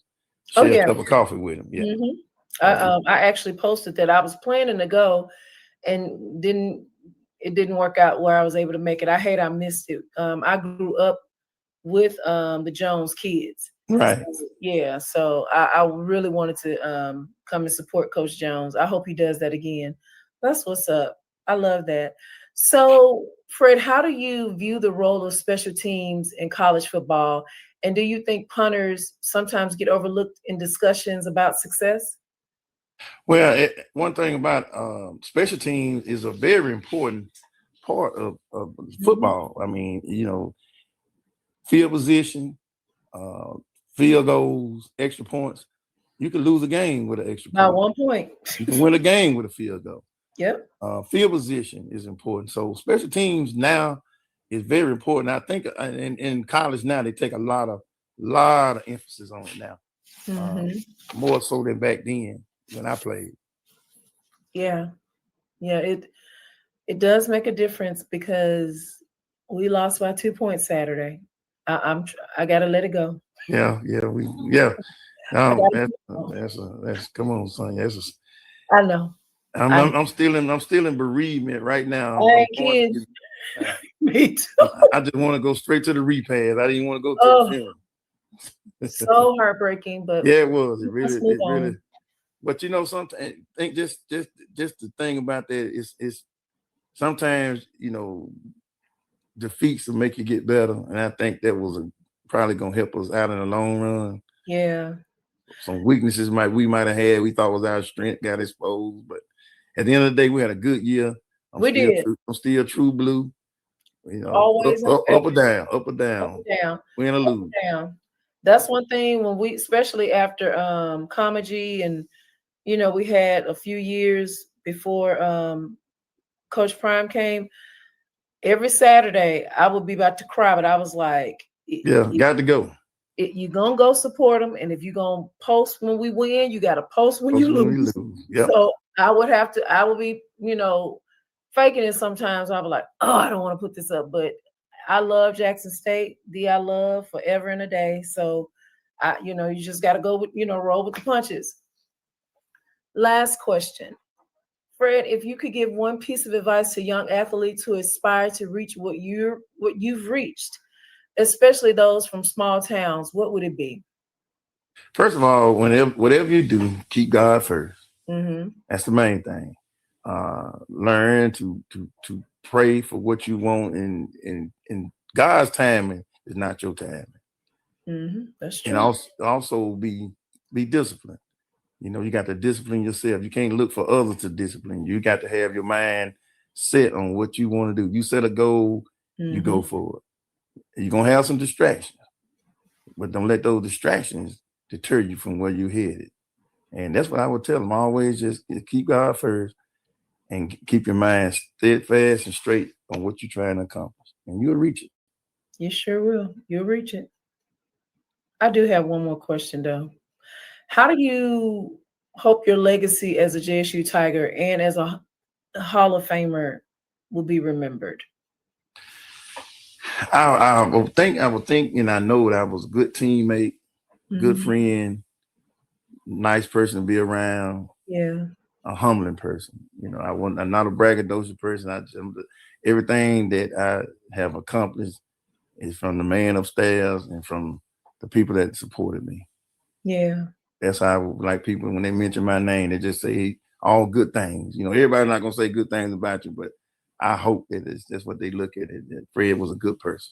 Yeah. Bottom line. Bottom line, I love that. Fred, thank you so much for joining me today. However, before we go, I have a game that I play called What You Know. And I'll ask you a few questions and you choose the best one that fits or doesn't fit. Okay? All right. It's pretty simple. Let me get mine. Well, I'll look at it here. So, what JSU coach posted more wins than any other coach in Tigers history? Was it Coach Kamaji, Coach Prime, Coach Gordon, or Coach Judge Hughes? Coach Gordon. Correct. How many SWAC teams have won the Celebration Bowl? Is it 3, 1, 2, or 0? 2. Who are they? Grambling and James State. Very good. What former JSU head coach became the first Black man to serve as the Secretary of Education under George W. Bush? Was it Coach Sanders, Coach Page, Coach Bell, or Coach Gordon? Coach Page. Yes, Coach Page actually passed away yesterday Yep. at the age of 92 in Houston. Rest in peace, Coach, and thank you for the memories, the history making that you did. Just astounding. You will be missed. What former JSU head coach played in the NFL with the Atlanta Falcons in 1967 and 69? He also served as the head football coach at his alma mater, JSU, from 1999 to 2002, compiling a record of 30 and 15. Was it Coach Bell, Coach Sanders, Coach Jackson, or Coach Judge Hughes? It was Judge. I'm sorry. Okay, I'm done. I think this is the last one. Yeah. This former JSU coach was selected in the 20th round of the 1956 NFL draft by the Baltimore Colts and was the first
I'm here because I'm engaged by Sanofi to preach to people the importance of being screened for type 1 diabetes. My wife, Sharon, is type 1 diabetic, and I've watched what it's like for her to deal with that disease on a daily basis. And it's a lot. And sometimes when people get that diagnosis, they don't know how to handle it. So why I want people to go meet with their doctors to be screened for type 1 is it gives them time to prepare in the event that they're diagnosed that way. Type 1 can't be prevented, but you can prepare for it. And if you're prepared for it, you're better off. And it's important. We were talking before. Yeah. People don't like to go to the doctors. Men don't like to go to the doctors, right? Go to the doctor. Tell your doctor you want to be screened for type 1. I think it's an important thing. It's brought me here to Atlanta today to speak to the merits of that. Now, I know I actually just had a doctor's appointment a few weeks ago and getting into some of that stuff. And as we talk about going into 2026 and being better about our health, is there anything that you can tell us a little bit more about Sanofi that gives us that where people can go to find out information? Yeah, I would say just go to your doctor. Okay. And say, I want to be screened for type 1 diabetes. You know, my wife, again, there are people that find out they have diabetes after it's a little bit too late and they're not prepared. And it's a little bit sudden, it's a little bit abrupt, and it's a lot to process and comprehend. So when you're going through all your tests, when you're meeting with your doctor, one other thing to ask your doctor, I'd like to be screened for type 1. Okay. Pretty simple. Yeah. Well, listen, I don't think there's anything else that can make it any more simpler than that. I mean, getting out and getting screened is definitely the first phase of what you've got to do with folks. And I think, it's great that you picked up that mantle and someone in your position In honor of my wife and all the type 1 warriors out there. There you go. There you go. If you don't mind, we'll talk about that. What has that experience been like for you when you guys found out about that? Well, I married her when she had type 1. Okay. So I knew, well, I didn't know. I thought I knew what I was marrying into. Okay. But you learn a lot about it, and I've gotten an education. It's like learning a new language. Oh, wow. There's a lot that goes to it. And, the best way I could say it is sometimes you get a cold, I get a cold, and you're sick for a few days or a week, and then you get better. Type 1 diabetics have that disease their entire life, and they battle it every single day of their life. I watch what my wife goes through. I watch what other type 1 warriors go through, and it's a lot.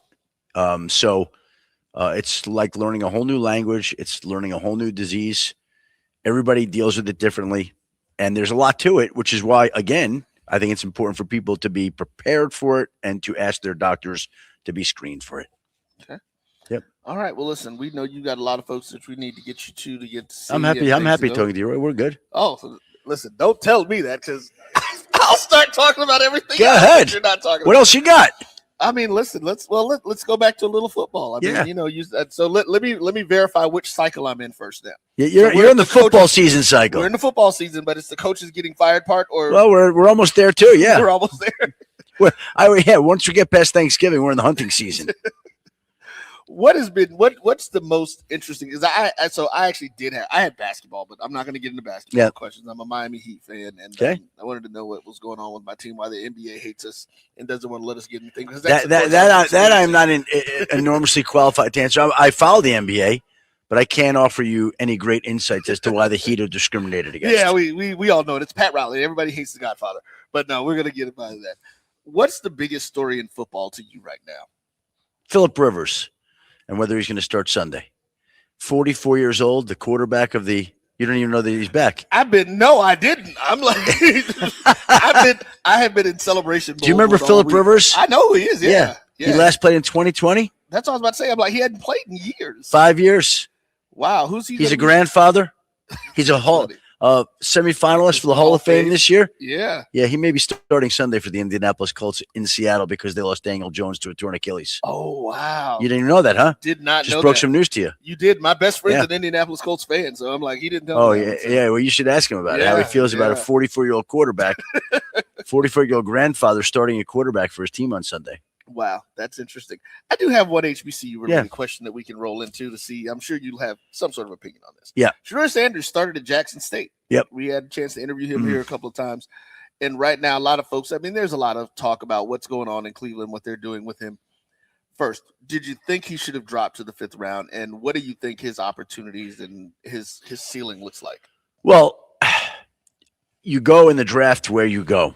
Right. And now everybody thought he was going to go higher. I thought he was going to go higher. Okay. I do remember the second night of the draft, I'm getting texts and emails from people that I don't ordinarily hear from that you wouldn't expect.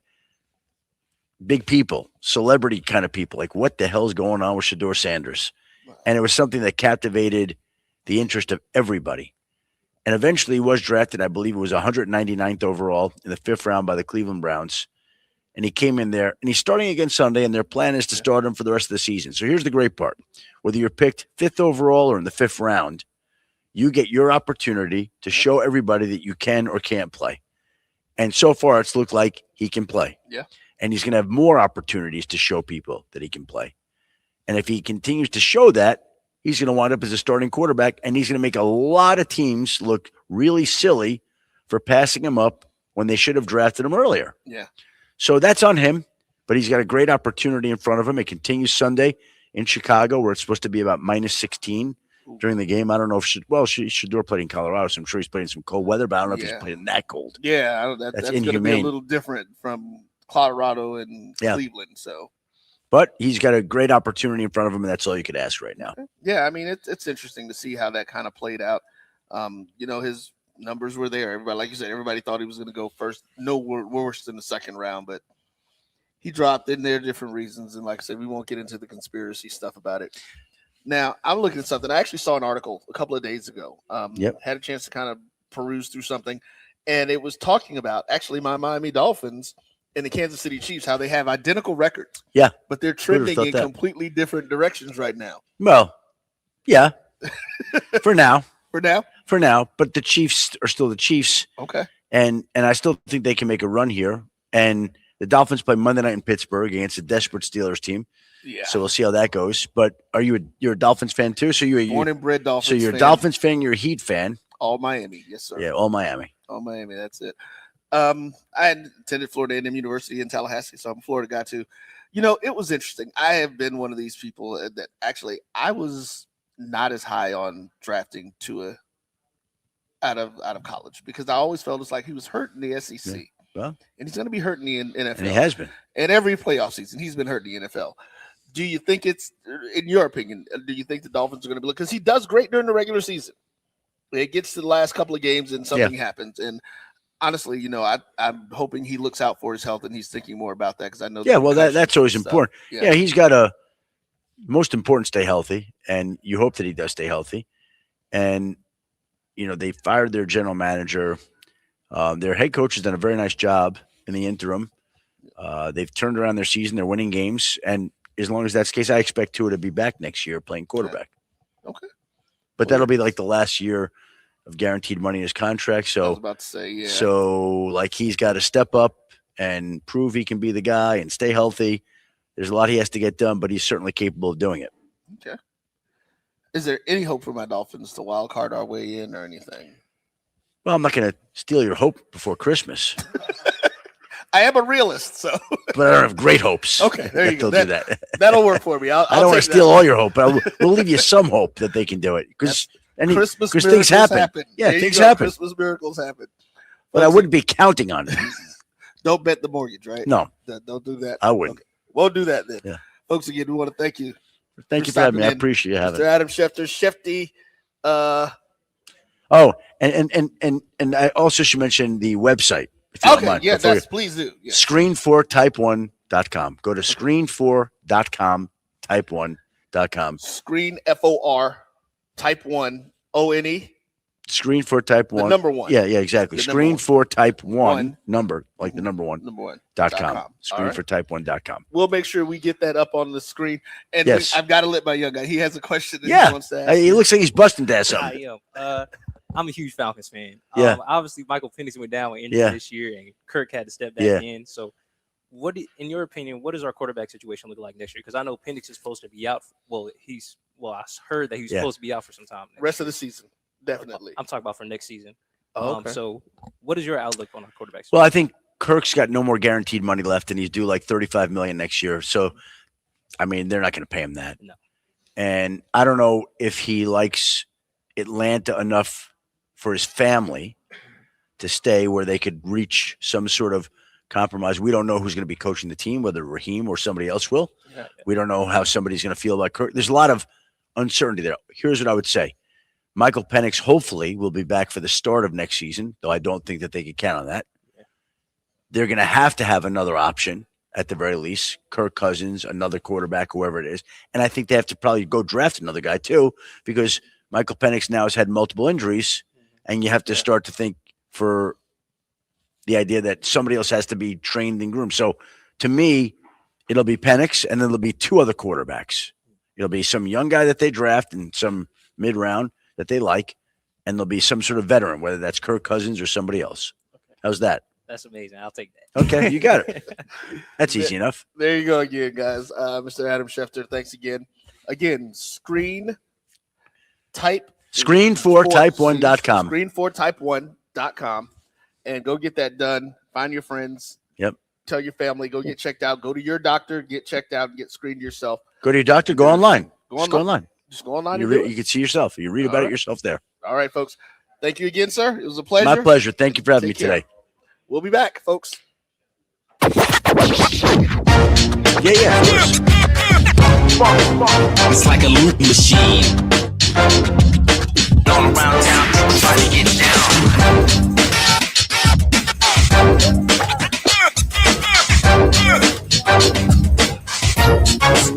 It's like a loop machine.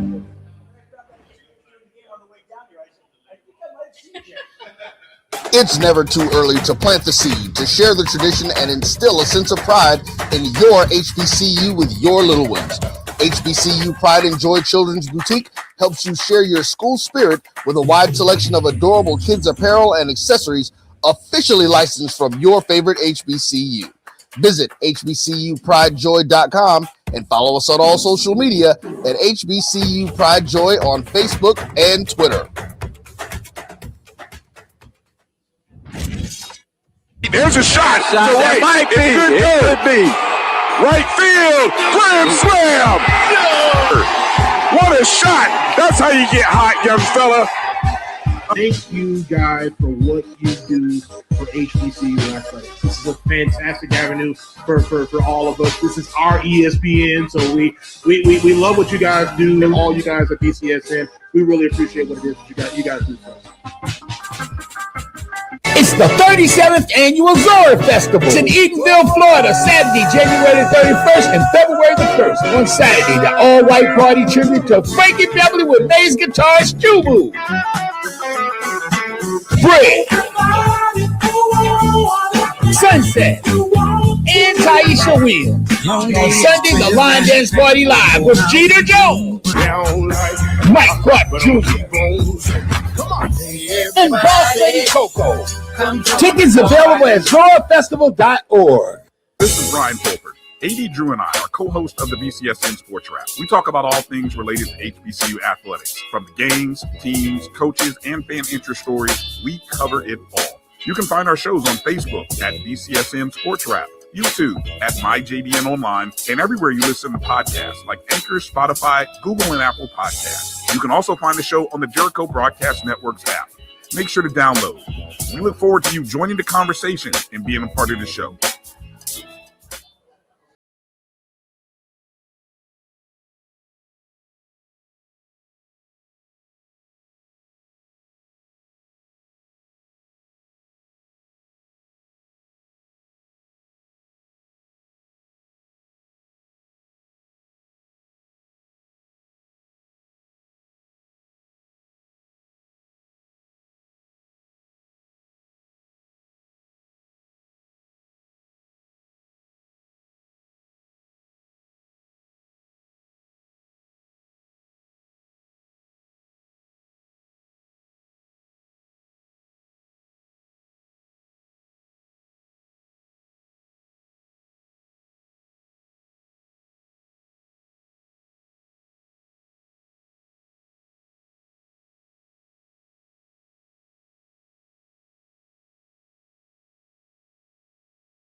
This one, or is this one? Oh, there it is, because that wasn't on.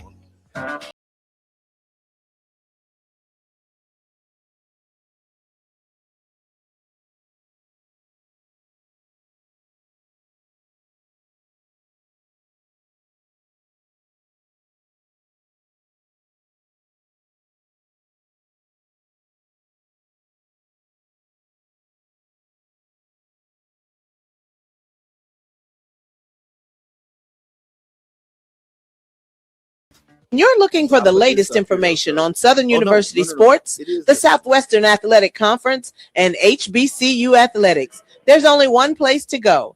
Tune in to the Carlos Brown Show, exclusively on the Black College Sports Network. Thank you guys for what you do for HBCU athletics. This is a fantastic avenue for all of us. This is our ESPN, so we love what you guys do. Brian, AD, Roy, all you guys at BCSN. We really appreciate what it is that you guys do for us. And we're just gonna have a conversation, just talking about some stuff. I know. Yeah, I think we'll be all right. You know, we actually it's like a loop machine. Okay. All around town, people trying to get down.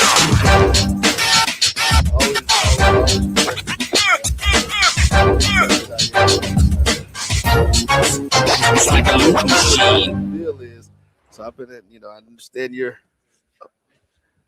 Remember, It's never too early to plant the seed, to share the tradition, and instill a sense of pride in your HBCU with your little ones. HBCU Pride and Joy Children's Boutique helps you share your school spirit with a wide selection of adorable kids' apparel and accessories officially licensed from your favorite HBCU. Visit hbcupridejoy.com and follow us on all social media at HBCU Pride Joy on Facebook and Twitter. And actually, I'm going to start off with the circle of There's a shot. It might be. It could be. Right field. Grand slam. What a shot. That's how you get hot, young fella. Thank you guys for what you do. At least two. I was looking for the guy for all of us. This is our ESPN, so we love what you guys do, and all you guys at BCSN. We really appreciate what it is that you guys do for us. It's the 37th Annual Zora Festival. It's in Edenville, Florida, Saturday, January 31st and February the 1st. On Saturday, the all-white party tribute to Frankie Beverly with bass guitarist Jubu. Bread. Yeah, we just finished the game. You missed that one. Came back quick. I got you.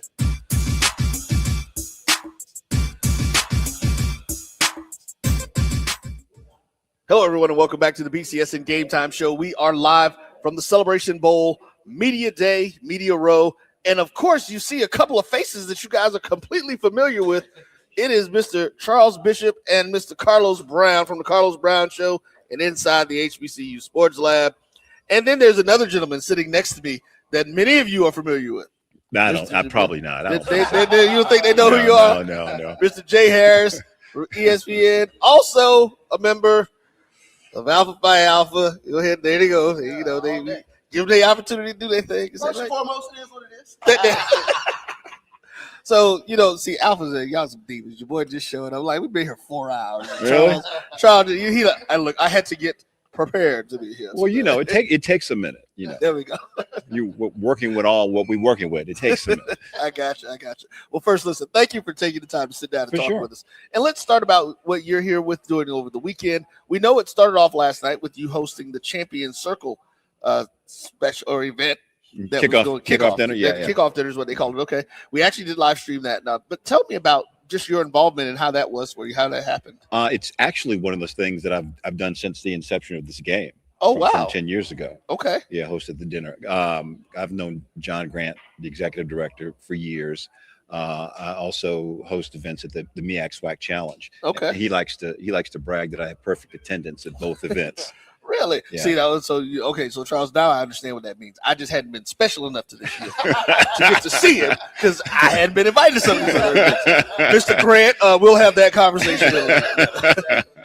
All right, well, cool. Now, well, what do you think about the event since you've been here since the beginning of both of them? How is the growth and how has it changed, and what do you think it's done for HBCUs? I think honestly, once everything was solidified here in Atlanta with the bookend games, the MEAC SWAC and the Celebration Bowl here, it has a destination, it has a home, and it gives it stability. I think it is the popularity of the games. This one in particular has grown. I think it has just put HBCUs in such a, I mean, we've always had a different viewpoint of HBCUs. Right. They've always been looked at highly for us, right, you know, because a lot of us have come from HBCUs or have family members that come from HBCUs. Right. But this game for the general public, I think it has really put a shine on these players and these schools that they sorely needed. Okay. All right. Now, where did you attend? I went to Old Dominion University. You went to Old Dominion, okay. Yeah, my mom, I like to say my mom went to Hampton. Okay. And going to ODU as a communications major, I had to take classes at Norfolk State and Hampton. Oh, wow. So I had a taste of everything. Okay, cool. Well, listen, you know, one of the things that I tell folks all the time, and everybody here you on the network, I say most people of African descent or black people, whatever you want to call us in this country, are no more than 3 degrees away from an HBCU. Oh, goodness, yes. I mean, pretty much everybody's going to be there doing that. And what I'm going to do, I'm going to turn it over to the guys. I'm going to make Charles wait. Hey, Carlos, you got a question you'd like to ask Mr. Harris? Well, you know, it's great being here and get a chance to see everybody. We kind of communicate via the Chromebooks, the laptops, yes, but it's good to see everybody in person here in Atlanta. And you, Mr. Harris, you were talking about the growth. Mr. Harris was my father. My name is Jay. And he'd have made you call him Al, so call me Jay. Jay. All right. You talked about the growth from the beginning to right now.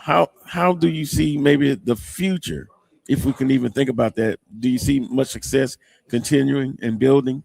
Oh, absolutely. As long as we support the game, as long as we support the schools, as long as we support the kids and the folks who are trying to, you know, teach them, grow them, educate them, as long as we do what we're supposed to do, absolutely. The sky's the limit. And if young people are looking for perhaps a career, you can tell them about what, like that career. Don't do what I do because I need getting my into job. The I career. got bills. No, don't come try to take my job. No, but you know, a mentor type that. Oh goodness, youngsters that want to get into the field because you know no one can tell the story as I say as we can. True.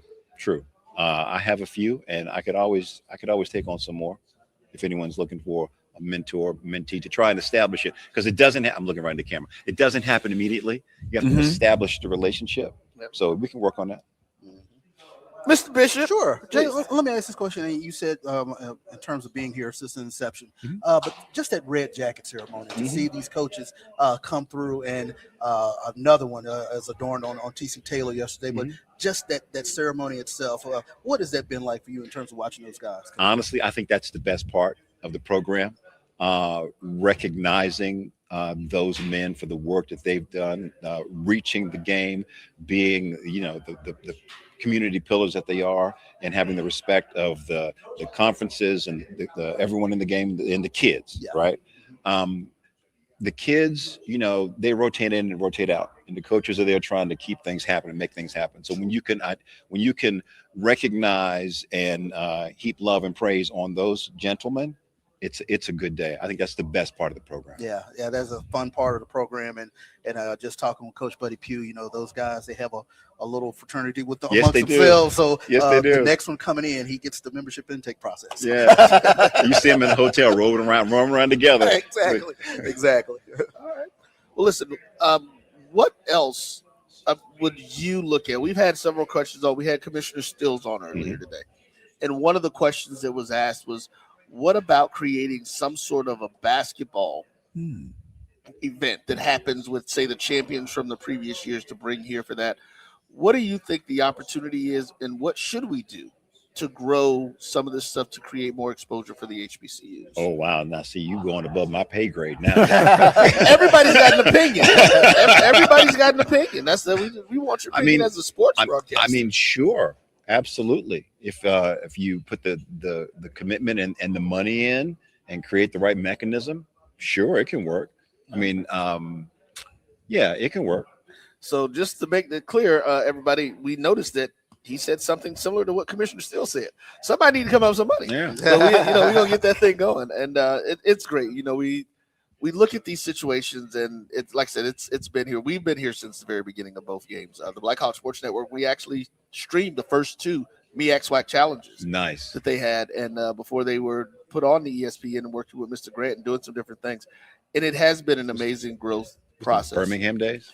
Birmingham, Legion Fields. Yeah. Yep. Yeah. Birmingham, 2 years. Then third year was down in Orlando. Mm-hmm. That they tried that. That I was from Orlando, so that was great. We were doing a lot of stuff. So it's been interesting to see how it goes. And kudos to Mr. Grant and his team who do a great job. Absolutely. And again, like I said, it's amazing to me that I've been here the entire time. And literally, last year was the first year that I realized that you were here. I was like, oh wow, they brought in Jay Harris, and Jay Harris been here. So it's just like,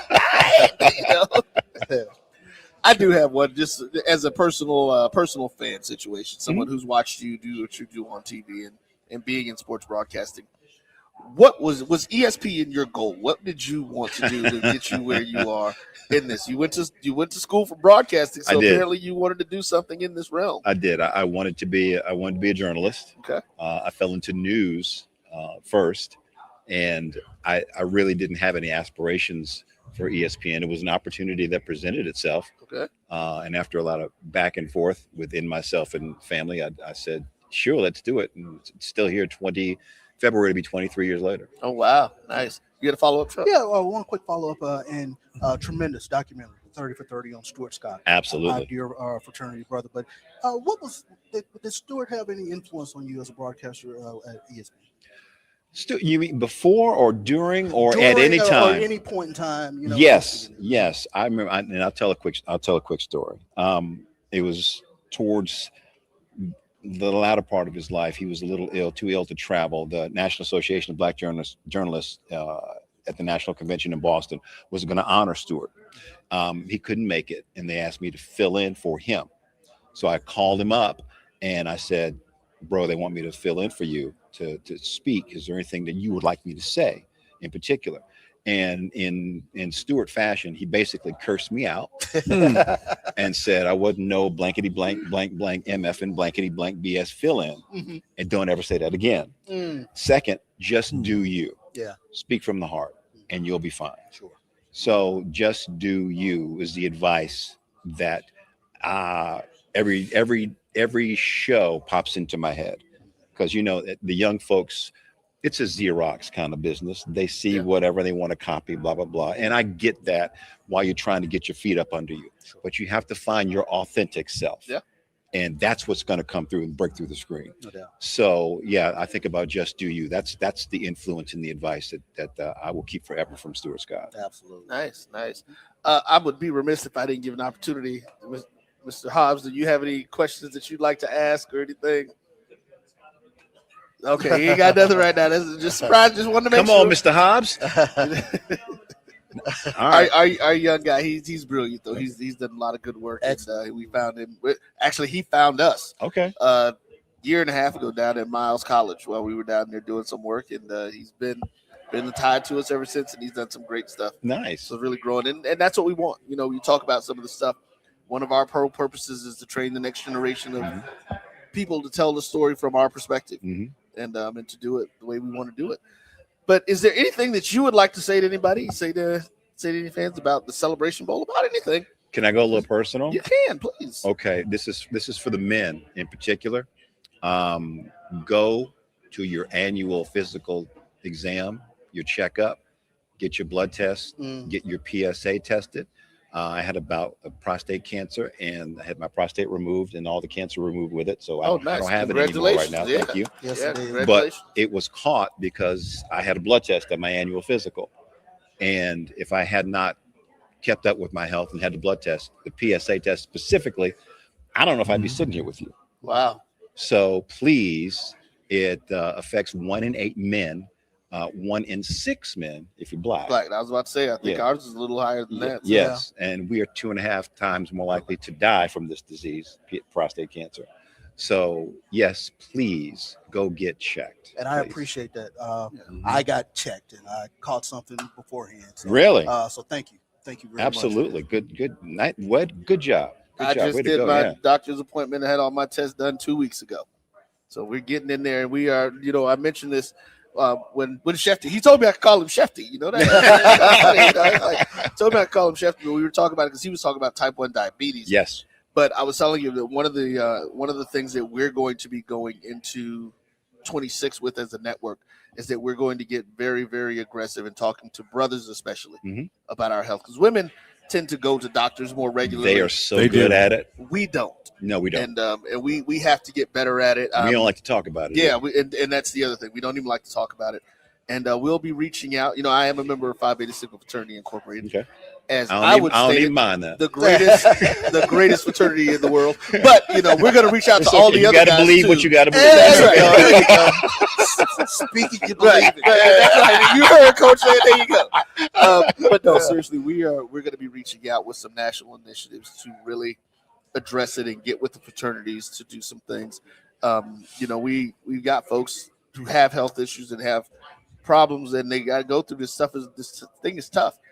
But we've got to be around for our folks, and so we've got to start getting checked out, getting that. We're actually going to be doing the physical health, but we're also going to be leaning really heavily into the mental health conversations as well as a network going into 26. But we definitely appreciate that. Dude, if I can help, let me know. We will do that. All We right. will definitely do that, because it's always better when somebody can tell them, hey, something was caught in me.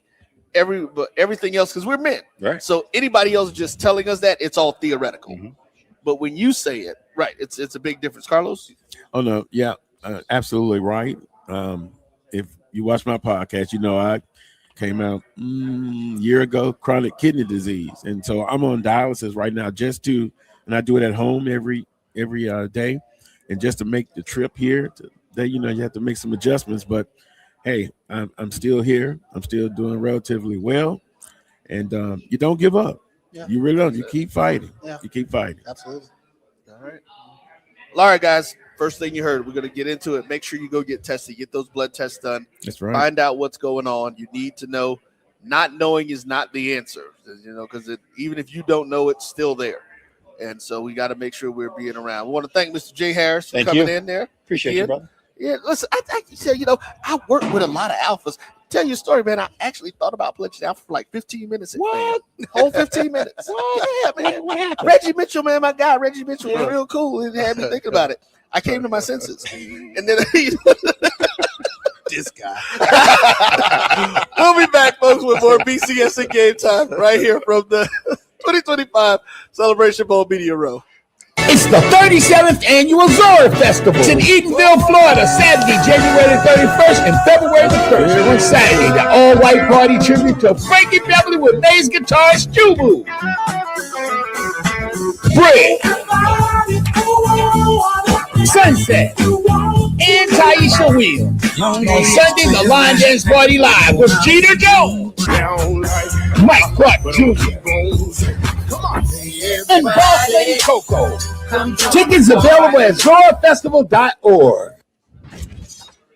There's a shot. Shot To that right. might be. It could be. Right field. Grand slam. What a shot. That's how you get hot, young fella. Thank you guys for what you do for HBCU athletics. This is a fantastic avenue for all of us. This is our ESPN, so we love what you guys do, and all you guys at BCSN. We really appreciate what it is that you guys do for us.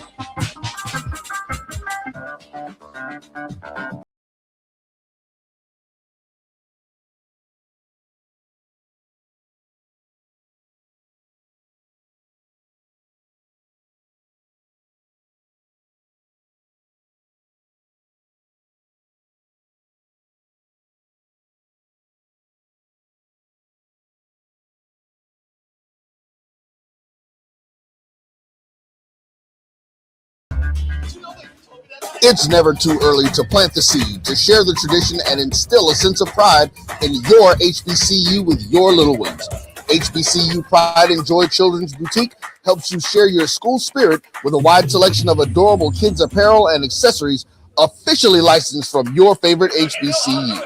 Visit hbcupridejoy.com and follow us on all social media at HBCU Pride Joy on Facebook and Twitter.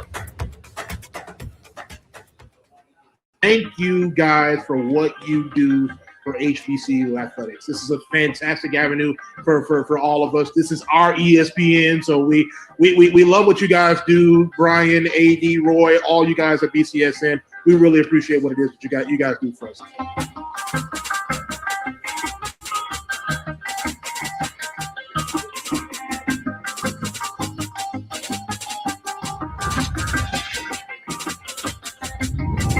This is Ryan Fulford. AD Drew and I are co-hosts of the BCSN Sports Wrap. We talk about all things related to HBCU athletics, from the games, teams, coaches, and fan interest stories. We cover it all. You can find our shows on Facebook at BCSN Sports Wrap, YouTube at MyJBN Online, and everywhere you listen to podcasts like Anchor, Spotify, Google, and Apple Podcasts. You can also find the show on the Jericho Broadcast Network's app. Make sure to download. We look forward to you joining the conversation and being a part of the show.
Thank you guys for what you do for HBCU athletics. This is a fantastic avenue for all of us. This is our ESPN, so we love what you guys do. Brian, AD, Roy, all you guys at BCSN. We really appreciate what it is that you guys do for us.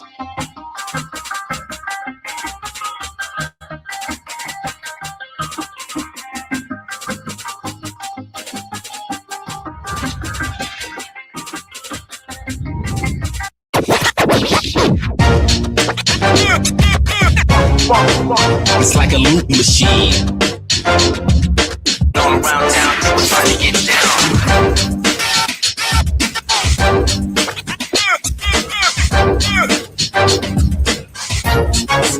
It's like a loop machine.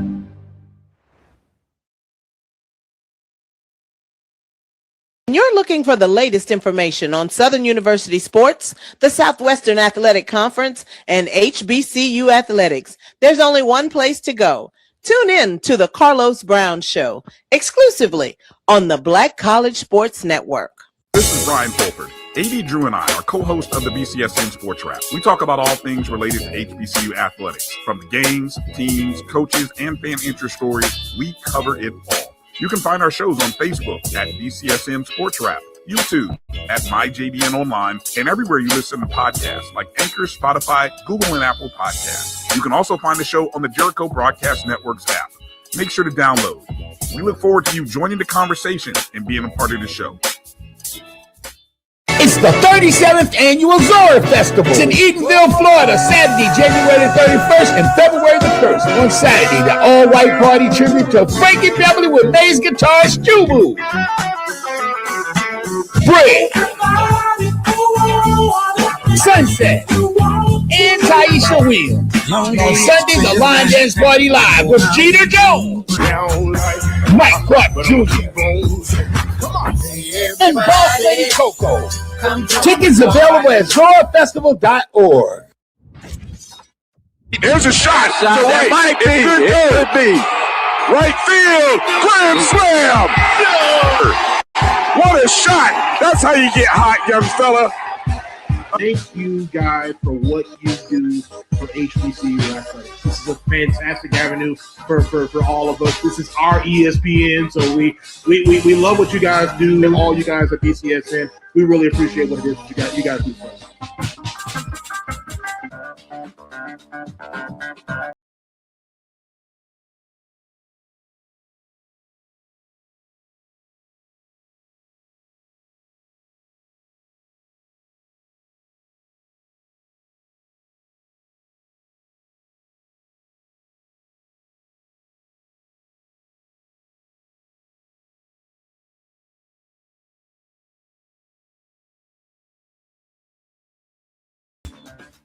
It's never too early to plant the seed, to share the tradition, and instill a sense of pride in your HBCU with your little ones.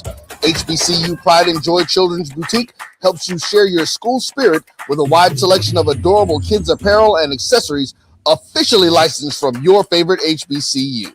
Visit hbcupridejoy.com and follow us on all social media at HBCU Pride Joy on Facebook and Twitter.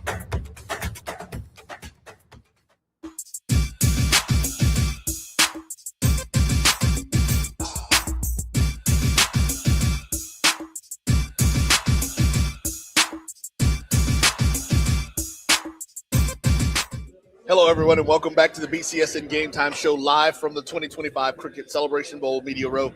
And now we have some sponsors that are jumping in, folks that help keep this thing going. One familiar face from last year we had it with us, and what we're going to do is let our guests introduce themselves, and we'll start on the end, okay? Okay. Hey, good afternoon, everybody. My name is Lieutenant Colonel Quentin F. Benjamin, Professor of Military Science at the South Carolina State University. Go Dogs. I am Lieutenant Colonel Lindsay Thompson. I am the battalion commander for the Mission Support Battalion underneath Recruiting Command. Good afternoon, everyone. I'm Ernest Grant. I am the Recruiting Operations Officer and Senior Military Science Instructor at the only university that matter, Prairie View A&M on the hill. You know. All right. You know what? So listen, we're gonna start off with this. I had my first visit to Prairie View a few weeks ago. Yes, sir. Beautiful campus, amazing place. It was my first time there. Now I've been to South Carolina State plenty of times. Yes, sir. Loved it out there, so it was great. But Prairie View was nice. It was definitely an experience. Yes, sir. I'm still trying to figure one thing out though. Yes, sir. Why is it called the Hill? Because that's where all the magic happens. Because excellence lives there and all over the campus, sir. Okay. All right. You know, I went to FAMU, so it's like we feel like we got the Hill. Listen, we're gonna jump right into it. Why don't you guys tell us a little bit about your participation in the Celebration Bowl and what the Army is doing and how this has impacted what you guys do? Okay. Well, I'll start off.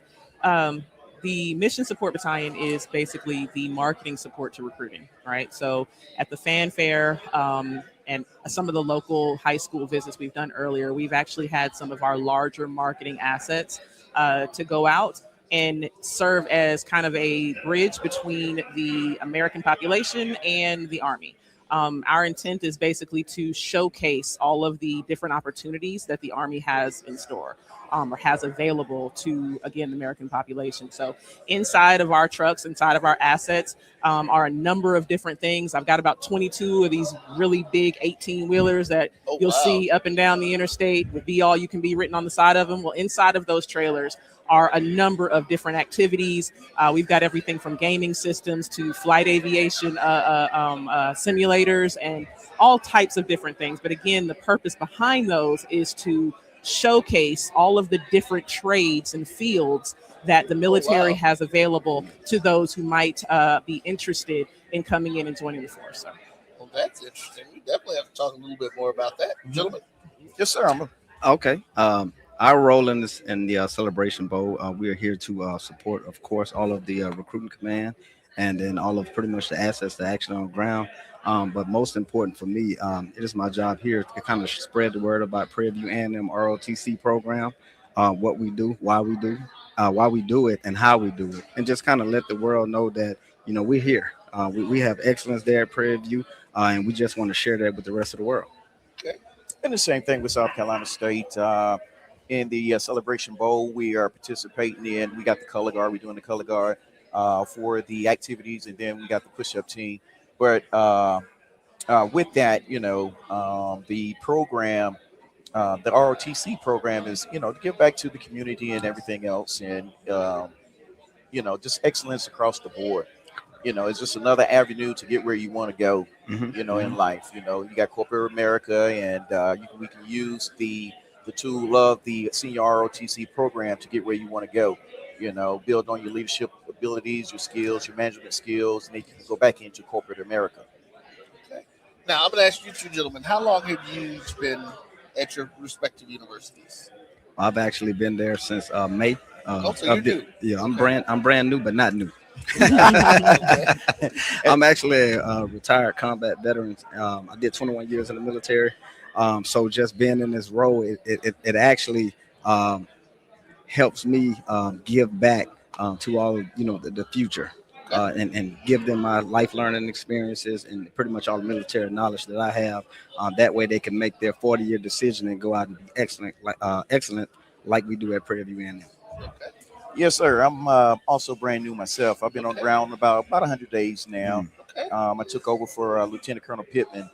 We did a fantastic transition and hit the ground running. You know, so enjoying my life down there at South Carolina State. And actually, I'm from Orangeburg, born and raised. Yes, sir. All right. So, well, let me ask both of you this: what do you think a game like this, that the impact will have on recruitment and getting people in there? How does this game help with that? Well, it shows a different perspective, and it brings a different perspective that they may not have or see, especially in the smaller communities. We got hidden gems all over the country, and just sharing that and witnessing that, you know, it gives them the ability to see, you know, there's more to life just besides the streets and everything else. They can come to the institution, they can enroll in ROTC, you know, do 4 years and get a commission as a second lieutenant. Yes, sir. And I'll actually add to it as well. at a level like this, this is a huge game, and for not only the recruits for athletics, but they can actually see Prairie View A&M on a national stage as far as when they want to come and visit schools. They say, hey, I remember that school at the Celebration Bowl. And then, once they get on ground, then we'll tell them about the Army ROTC. We tell them all the different paths that they may want to go through. So this is huge. Okay, great. Now we're going to roll back over. Now, let's see. Where did you attend school? Okay, so I'm Let's probably. go Let me throw my disclaimer out there. I actually attended a PWI. My father is military. He was stationed at Fort Knox. I actually graduated from Western Kentucky University, Hilltopper Battalion, ROTC graduate. So I actually got a 2-year ROTC scholarship before I commissioned into the United States Army. My intention was to do 4 years active, 4 years inactive, and to pop smoke. That time frame kind of came to an end around 2008 when the first market crash came down. Don't get me wrong, I'm cute, but living on my looks alone just was not going to do it. So so I decided to keep it pushing, and before you knew it, it had been 12, 15 years, and I was still in love with my profession. So I just kept it moving, and I actually hit 21 years at the end of this month. Wow. Congratulations on that. Congratulations.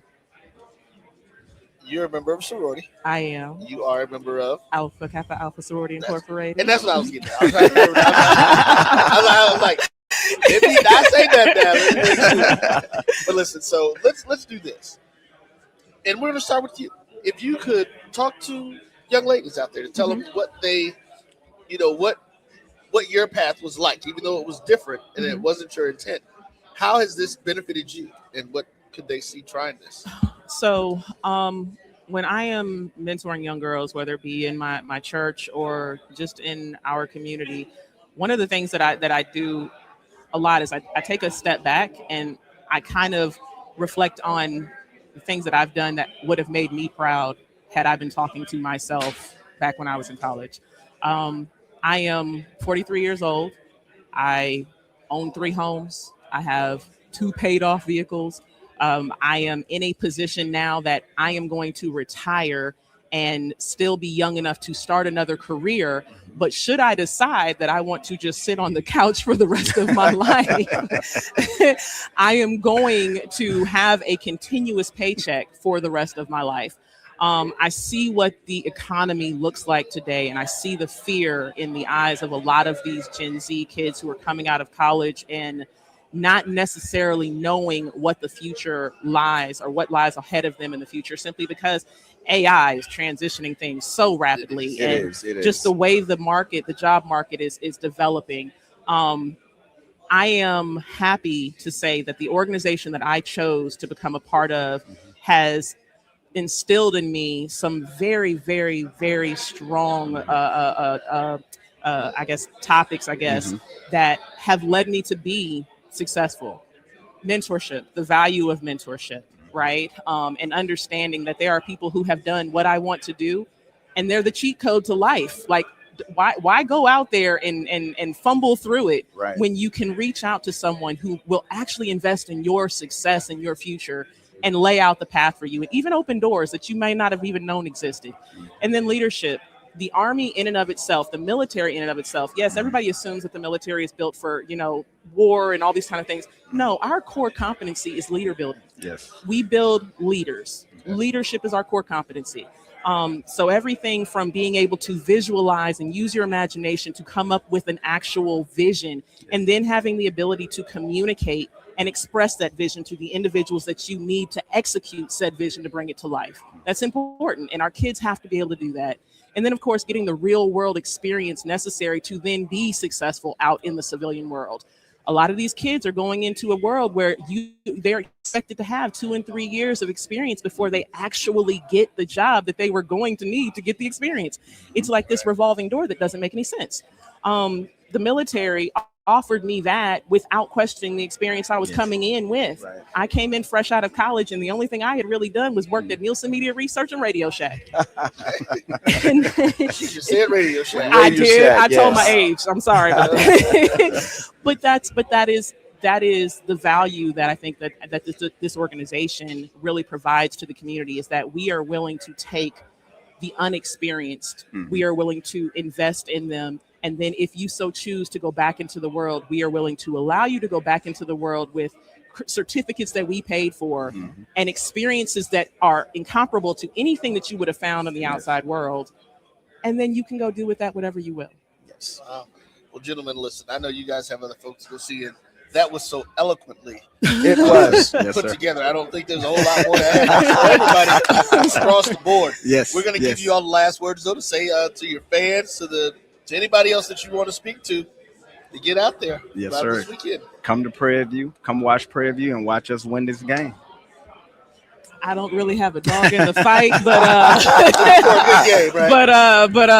my battle here has been holding it down for me since I got here. Yes. And my former boss is a Prairie View alumni, so let's go Yes. Prairie View. Well, I'm gonna tell you like this. We're gonna take it back to Orangeburg. We're gonna take it back home. The South Carolina State University. Go Dogs. We're gonna go get it. There it is, folks. Well, there you've heard it. We're going to take us another break and come back with more right here on the BCSN Game Time Show, live from the 2025 Cricket Celebration Bowl Media Day.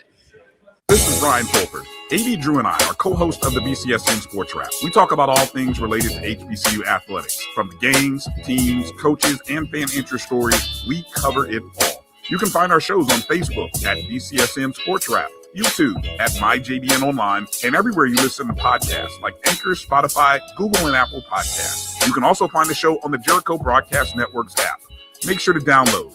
We look forward to you joining the conversation and being a part of the show. It's the 37th annual Zora Festival. It's in Edenville, Florida, Saturday, January 31st and February the 1st. On Saturday, the all-white party tribute to Frankie Beverly with Maze guitarist Jubu. Brick,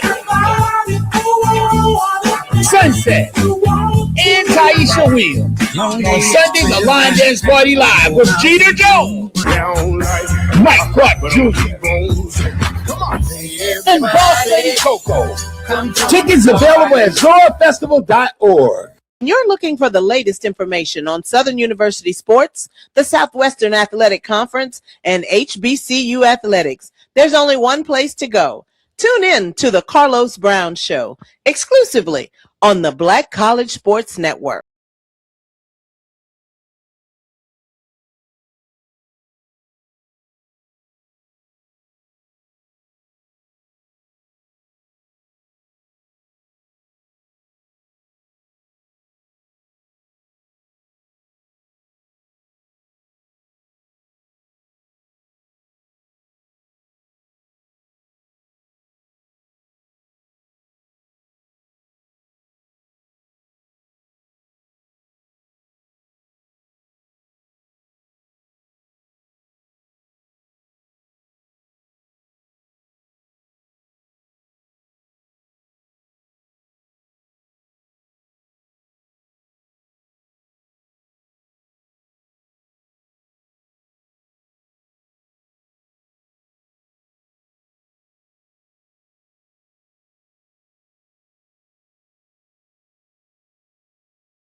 Ryan Fulford.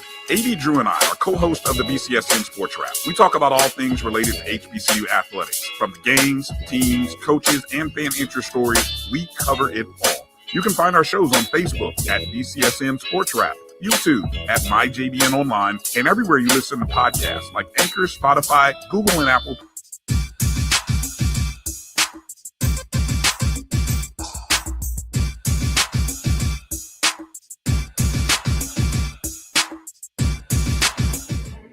This is Dr. Cavill with Inside the HBCU Sports Lab. We're here with Black College Sports Network Game Time and Prairie View A&M University Championship AD, and that's multiple sports. Yeah. You know, I want to ask you first, how you doing? I'm good. I'm ready. You know what I'm saying? I'm in game mode. I wish the game was today. Yeah. I'm ready to go, man. I like it. We've been here long enough. I'm ready to play this game. Let's get into it.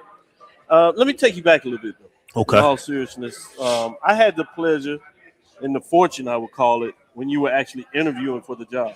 And there are a couple of key things that you talked about. More importantly, those that got to hear your introduction speech, you echoed those same things. Yeah. That Prairie View was a great place. It was Absolutely. a place that you intentionally looked ahead to because you saw what was apparent, what could happen. Yep. Especially after you understood incoming president's framework, you knew that you could align this stuff, and you talked about the fact that you want to put this program, and when I say program, all the athletic programs on a national stage. Absolutely. You did that. Yeah. Still doing it. Still trying to get it done. Yeah, and it's a work in progress, but the fact that you took the step, a couple of years in, you've done it, sending the volleyball team winning a regular conference. They played for a chance to be in the national championship, ran into a team that was underseeded a little bit. Yeah. Right. For those that understood it, they've won 4 out of 5 national championships. Yeah. But they faced them, and it's prepared them for moving forward. So it's not to talk about what they didn't do, but what they did do and where you're projected moving. And then you turn around and look at the football program. Yeah. They went to a championship game. First time since 2009 in terms of championships, right? Yeah. First time for a national championship back since the 60s when the team played in NIA championship. Yeah, God. That's a lot of time. Yeah, that's a lot of time. Some of us played ball back then. That time we got to read that in history. Yeah. But you have a chance and put your program in a place where they are playing for a Cricket Celebration Bowl championship. And this is 1 versus 2 in most rankings, my rankings. Play for a national championship. Yep. And then all of a sudden you're talking about what this propels for being a top 25 team, which you talked about. And I've quietly heard what's on the schedule. You don't have to put that out there yet. I know there's a time and place for that. No doubt. But the fact is you talked about putting this on the national stage, and now the metrics are here to show what you desire to do. Yeah. Talk about the maturation of how you got to this. Yeah. So, when I came in, I was like, one thing I want to do is put PV on the national stage. I didn't want to just be a good HBCU program. I wanted to be a great FCS program, right? A premier program on the national stage. So one of the things I did was I hired 5 new coaches this spring. 5. I remember when you're going through that and how people don't understand. It's not like you just go in. Obviously, you have a short list of names, but the process, it's not like you just go through a yellow book page and like, oh, guess what? This looks nice. It's a lot of work and intentionality of understanding.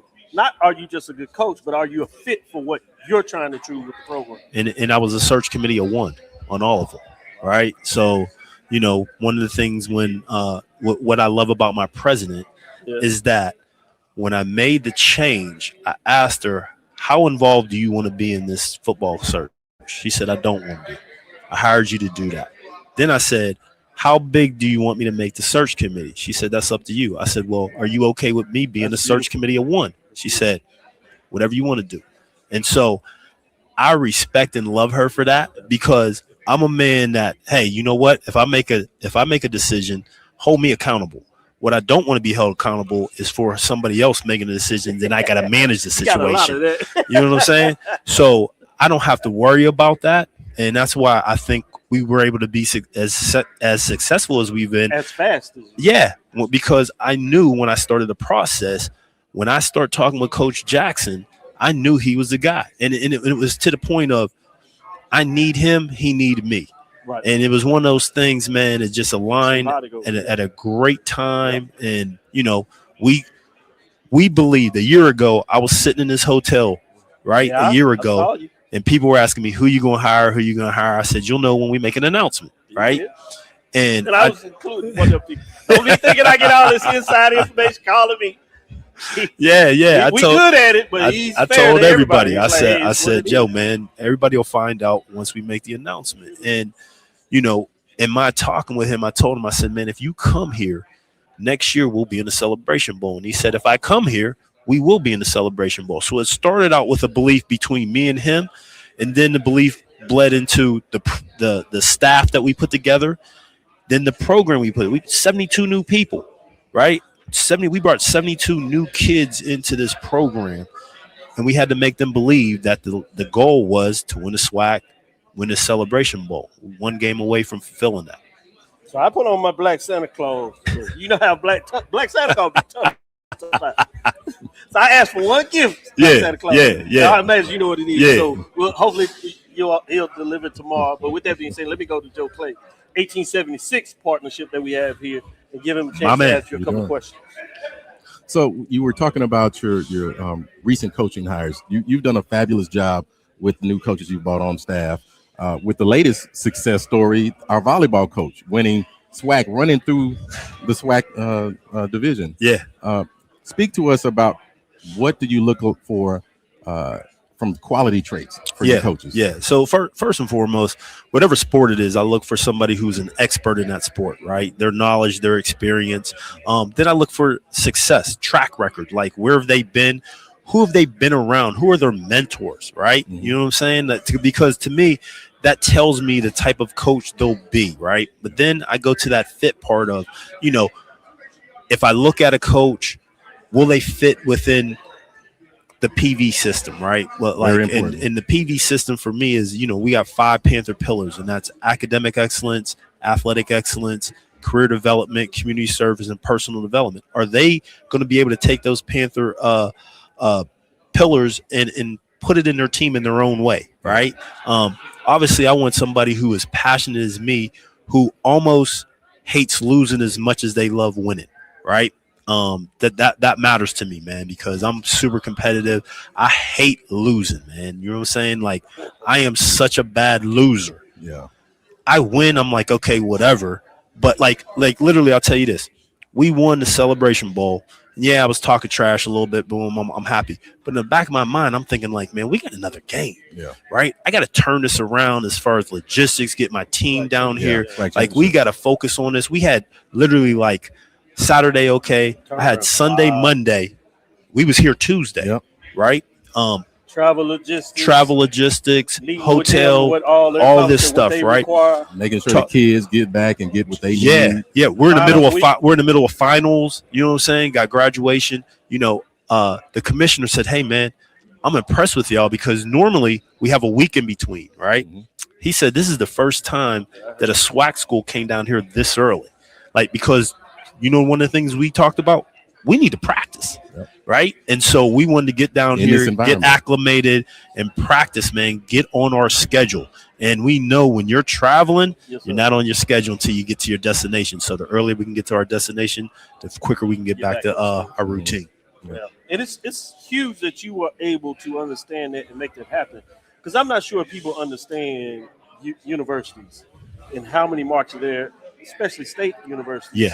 They have the audit process. It's not because people just want to be slow. Sometimes that might be a factor, but that's a different question. But generally, a lot of that is because the state required mandates that you're checking off the boxes. All legitimate stuff, but the ability to navigate this stuff from relationships, having some understand from past experiences, absolutely, drawing on that means a lot. So I want to first commend you for bringing that to the table. So I really appreciate that. But let's talk a little bit more about that detail. If you would share with those out there that may not really understand that. But sometimes our job is to inform them as well, right? Yeah. And you don't always have a chance because you're doing whatever. Our chance is to be able to ask you those questions, and then you can relay it. So let's talk a little heavy. Let's talk a little detail, a little more, what you can within the frameworks about what does it look like setting up from championship game last week. obviously, and then moving into a national championship game for the bowl game. Yeah, so obviously, as soon as we were done with the game, I met with a couple of my staff members and said, "Hey, we need to get a meeting together Sunday evening, right?" I stayed coaching those guys. They went back on the bus. Myself and a couple of staff members, we stayed that night and we flew back Sunday. So Sunday evening, we were on a video meeting talking about all the things from tickets to getting a charter flight down here, to making sure we had the proper travel gear. The equipment truck had to be loaded up and driven from PV down to Atlanta. The meals had to be mapped out. Like, you know what I'm saying? Like all that stuff. Sunday evening, we're working on that. Monday, we had to sign contracts and get all those things done by the close of business because we were flying out Tuesday on a charter. And so it was 24, 48 hours of straight work to get this thing done. I appreciate you sharing a little bit of the insight because, I have the privilege of seeing that a little bit working in higher education and understanding what it looks like. But it's even a different level when you talk about teams. Yeah. But go ahead and follow up, Joe.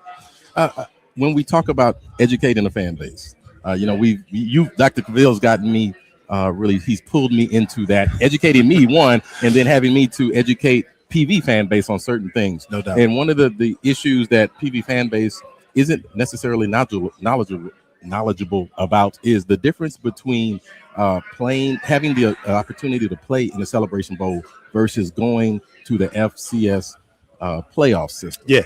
So there are a lot of PV folks out there who are proponents of us going to the playoffs, and they don't understand the monetary importance of playing in the Celebration Bowl. Can you break that down and the differences between the two? Yeah, well, we're the only FCS conference that actually has a championship game, right? And so our championship game falls into the playoffs. So for us to participate in the FCS playoffs, if we were to win the West, we'd have to decline the ability to play in the championship game. It's not like you can play in the championship game and then get into the playoffs because they're already in round 2, right? But from a financial standpoint, you make it to the Celebration Bowl, it's $1.2 million. 1.2. So per team?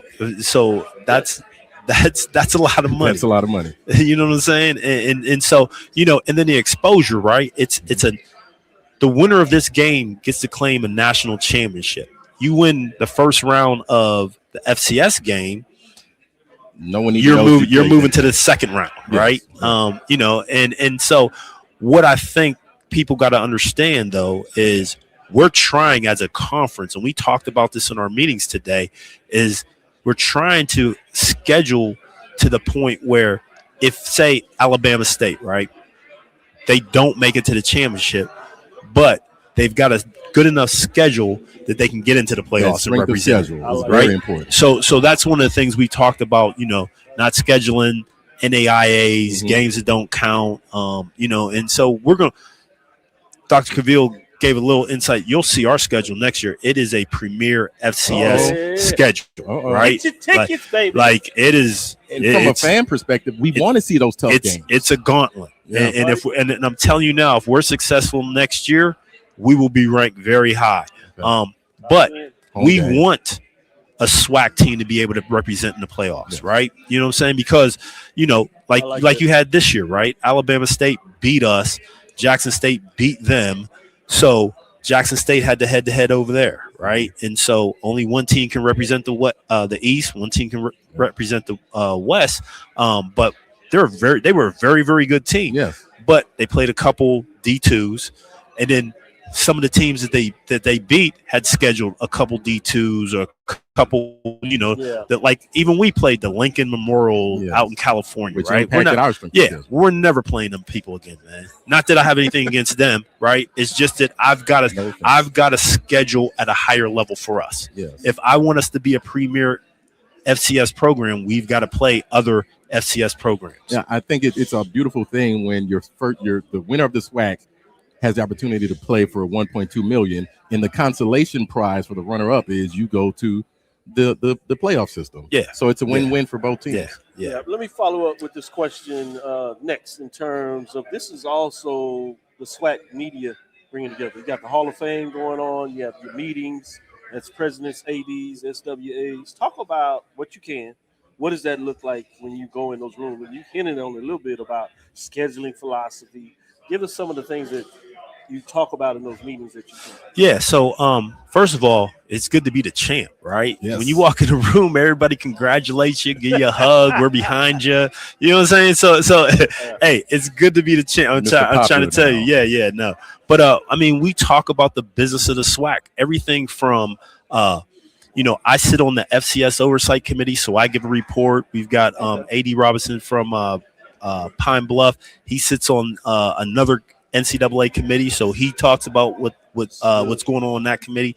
We talk with we get a report about SWAC TV. We get a report about officiating fees, any of the sports that come up with some concerns in their individual cohorts. We'll discuss that. Sometimes we'll vote on it. Sometimes we'll table it to the spring meeting because we meet down in Destin during the spring. So we just talk SWAC business, man. I was aware of that, but I wanted people out there to know that because oftentimes they think y'all just go about the business and just show up. Playing golf for the weekend. Yeah. And I'll tell you this too.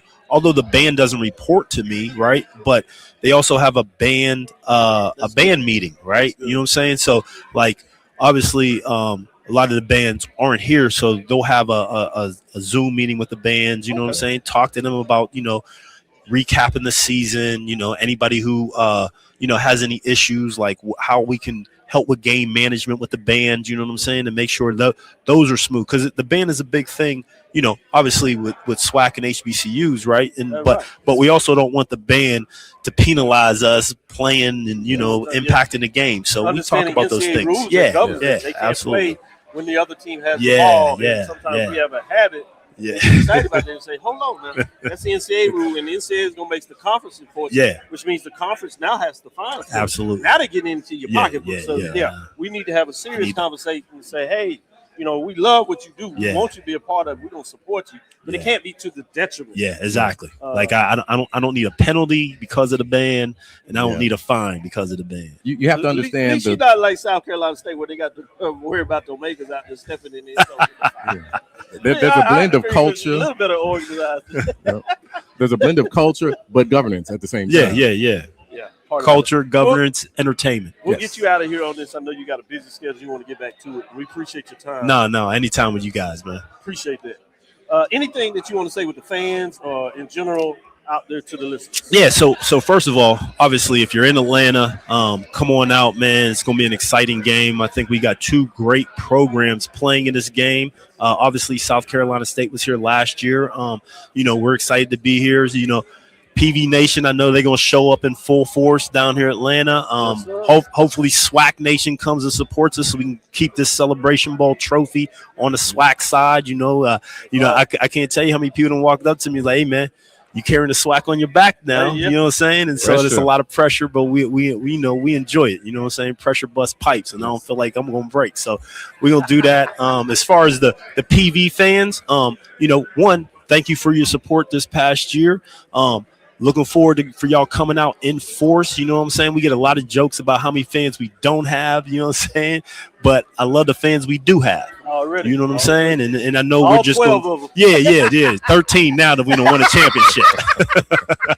13 now that we won a championship. And looking forward to next year, man, and this thing PV growing, man. Like that, and I get a lot of credit for where PV's going and all that stuff, and I appreciate all that. But it's a team effort, man. I'm not out here doing this by myself. It ain't just me and Coach Jack. It's everybody in our athletic department, everybody on campus, everybody who's a corporate sponsor, a donor, a supporter. You know what I'm saying? Y'all, man. Y'all do this national show, but I know y'all on our campus. You know what I'm saying? And the love and the support and the advice that y'all give me, man, and the support. So it's a family thing, man. It's a PV Nation thing, man. And so I just want to thank everybody, man. And hopefully we represent tomorrow and do our thing and we celebrate, man.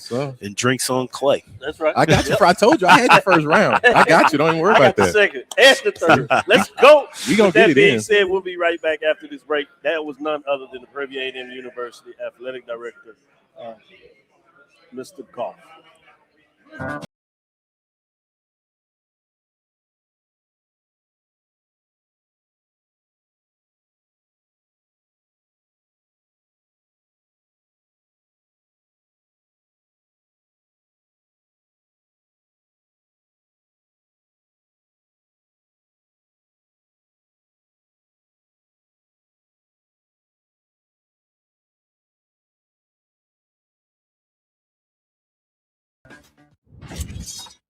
There's a shot. To right. It could be. Right field. Grand slam. What a shot. That's how you get hot, young fella. Thank you guys for what you do for HBCU athletics. This is a fantastic avenue for all of us. This is our ESPN, so we love what you guys do, and all you guys at BCSN. We really appreciate what it is that you guys do for us.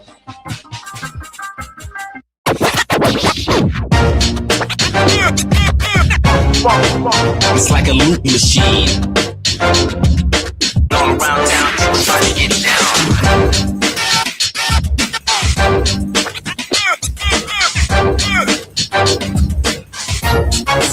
It's like a loop machine.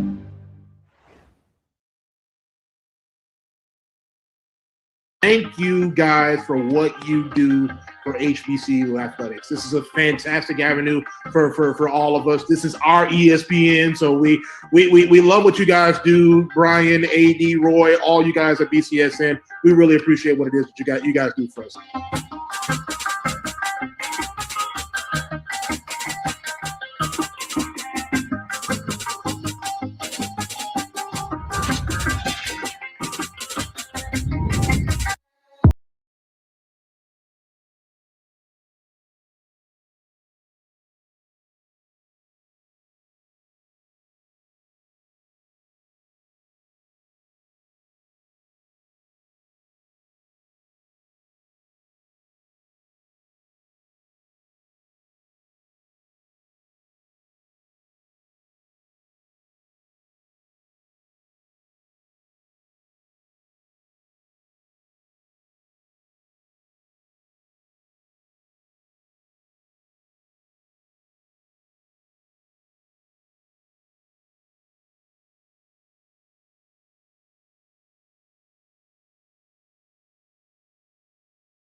This is Dr. Kenyatta Cavill, and we're here with Game Time, BCSN. That's the Black College Sport Network, and we have Dr. Cavill's inside the HBC Sports Lab team here all together. We finally have gotten Mike here. He's not on assignment. He's actually with the assignment. And you know how much better we sound when we have Mike. Absolutely. But I knew this was something that Mike was not going to miss.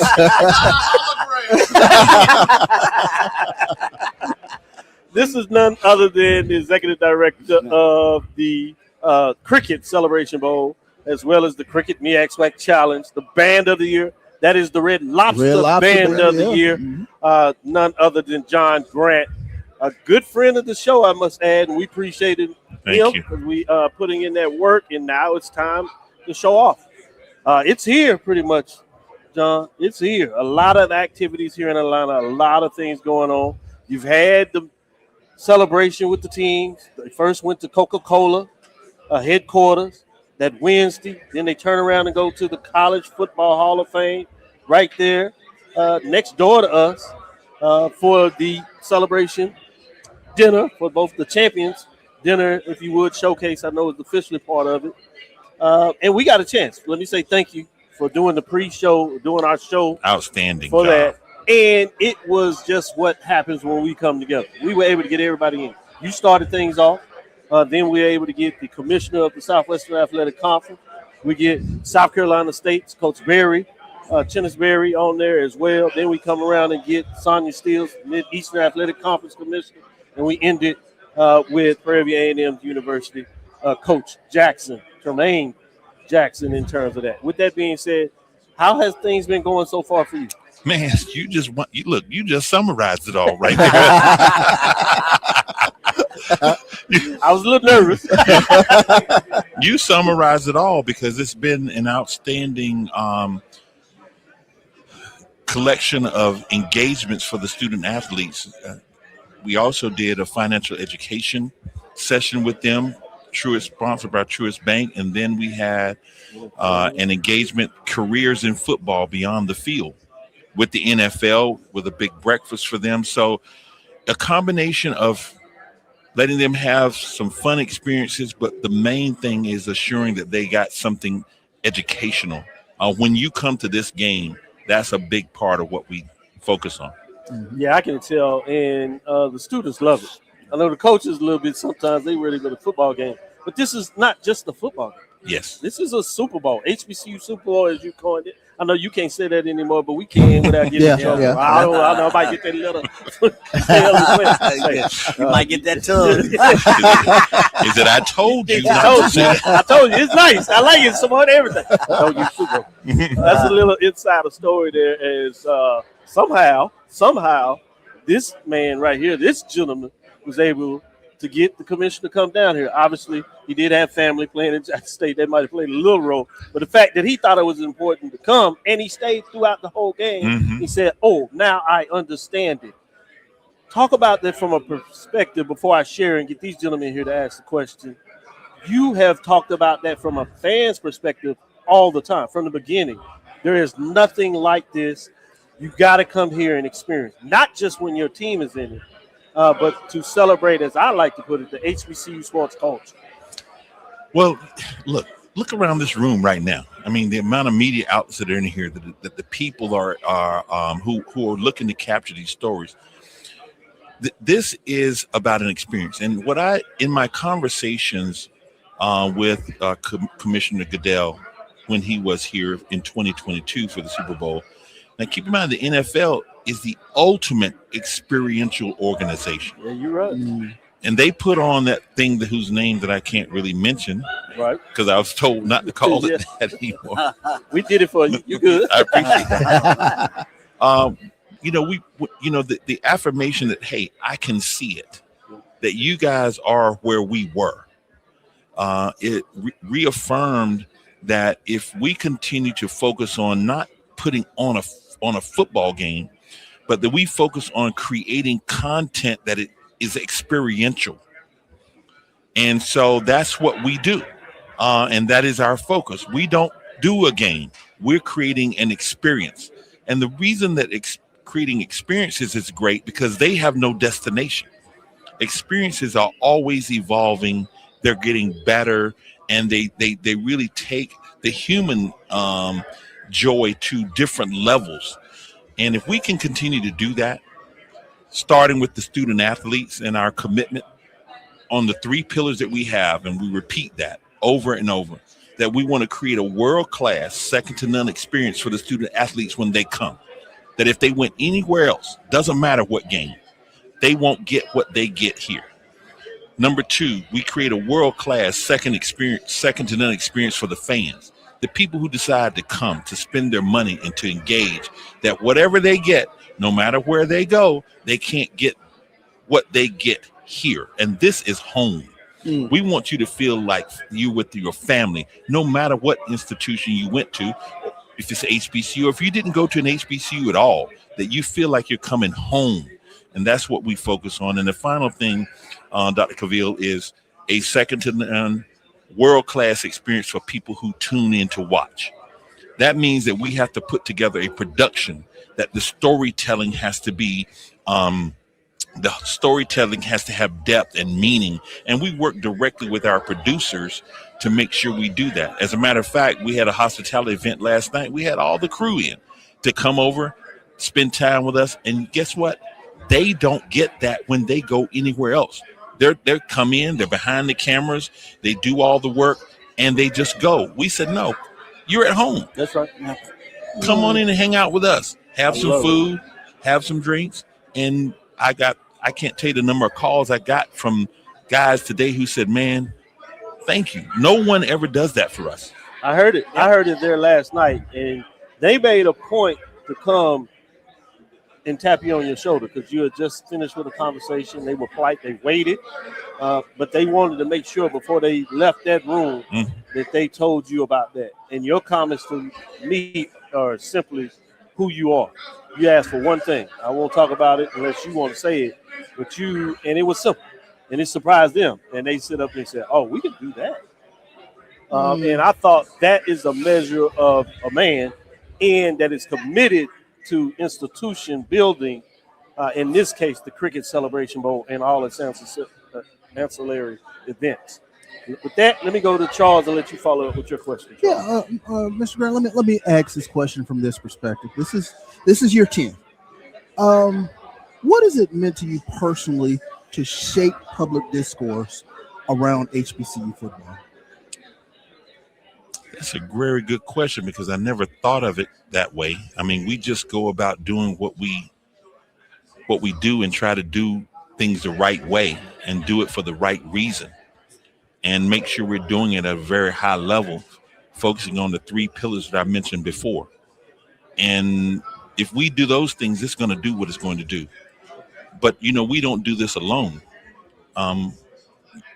It's people like you and the other media that's in this room that kept the lights on when no one was looking. When no one else was paying attention, you were talking about us, and you continue to do that today. So we ride with the people who brought us. And our commitment, hopefully we've demonstrated to you all and to everyone here, is that we don't forget that. And just encourage you to continue to keep the lights on for us. We're going to do what we can do and will do, but we want you to talk about it. Sure. Yeah. Yep. Interesting. Mike, please follow up. Yeah. Mr. Grant, we talked about the experience, now, where it is to this point, and all of the wonderful ancillary events that make up this total event. Think of this, and I'll ask you to look in, a little bit into your crystal ball. I mean, 2 years from now, what additional ingredients would you like to see added to this overall tremendous experience?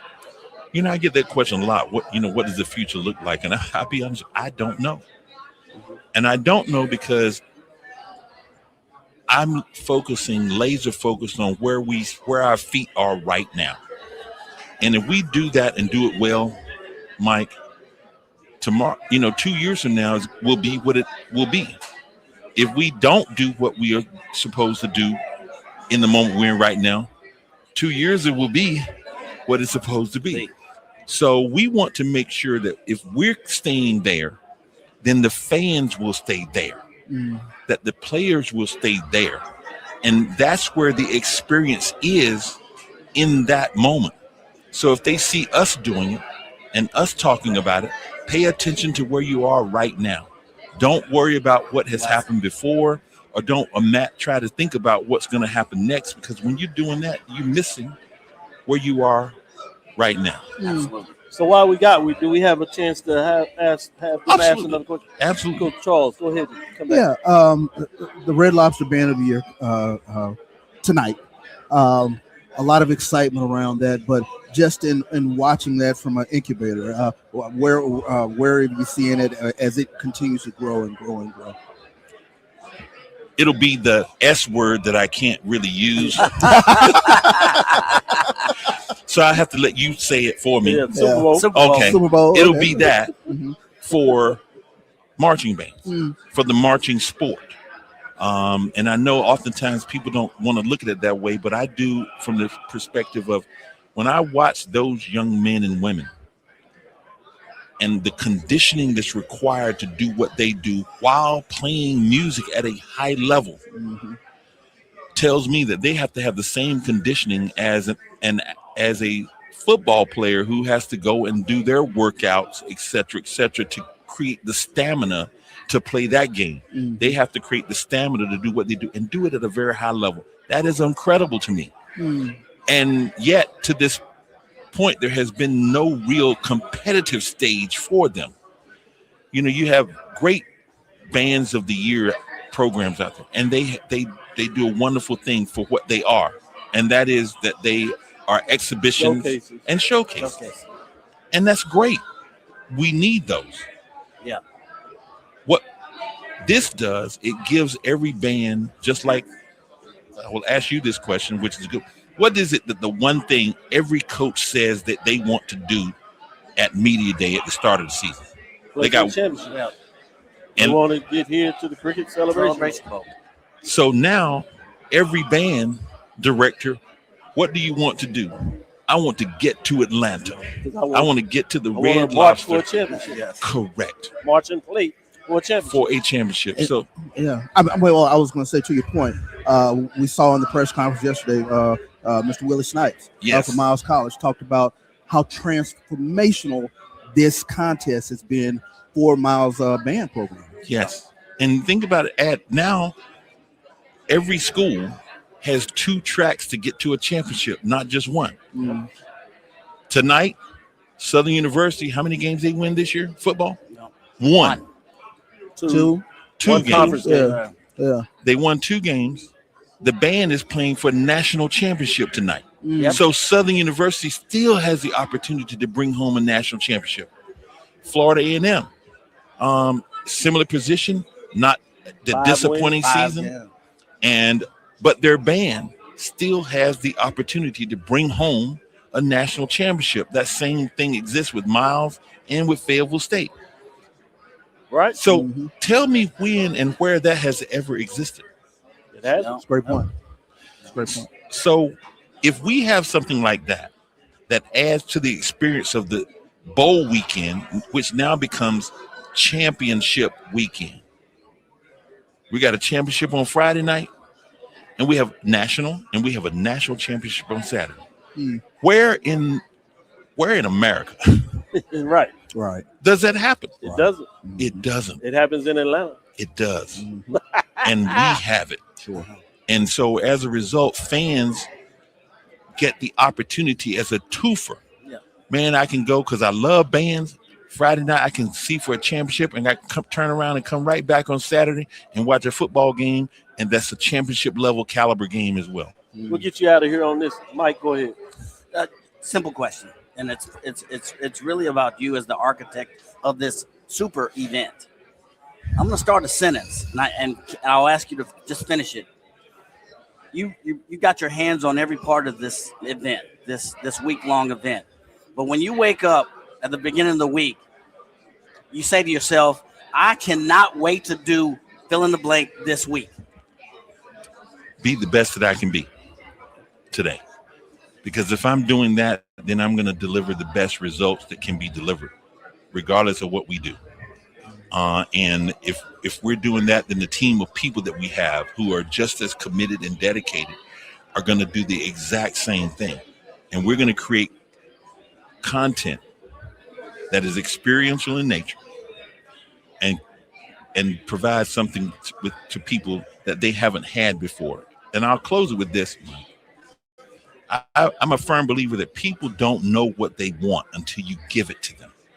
I love. Yes, I've said yes. And so what you've done here, you guys have done here, is create something that's different than what people have wanted. Normally people want to break news, etc. And I love what you guys do is we're not in the news breaking business, but you analyze what's out there. You provide a explanation. You break it down to where a fan or a listener can understand what it actually is and why it exists that way. So everybody on this panel brings a different role. You got the research, which is what I love. And you do a lot of research. You come with data and analysis.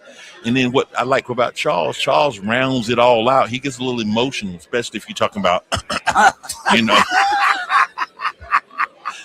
You see him pick up. He perked up with that. He gets a little emotional when those three letters J. Or Mississippi. But it's a balance. Everybody bring balance. With that, we're going to go to our last break. We want to say thank you to John Gratt, Executive Director of the Cricket MEAC SWAC Challenge, the Red Lobster Band of the Year, and the Cricket Celebration Bowl that we're here for in Atlanta. Certainly right here in the Omni for Radio Row 2025. We'll be right back after this next break. Thank you guys for what you do for HBCU athletics. This is a fantastic avenue for all of us. This is our ESPN, so we love what you guys do. Brian, AD, Roy, all you guys at BCSN. We really appreciate what it is that you guys do for us.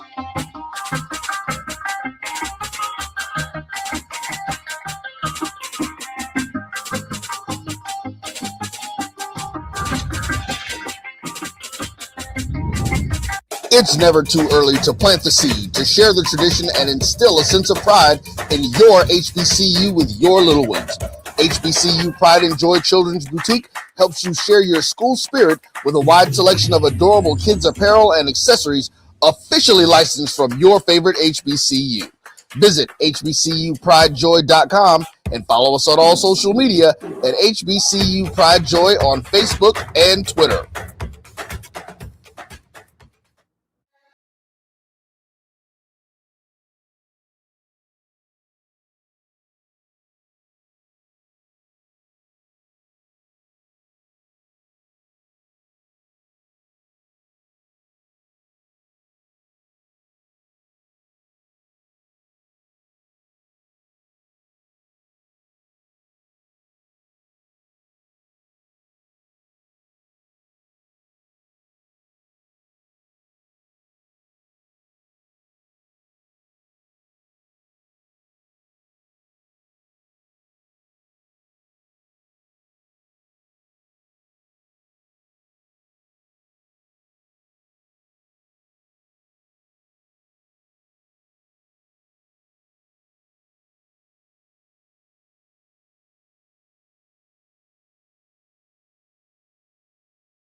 It's like a loop machine.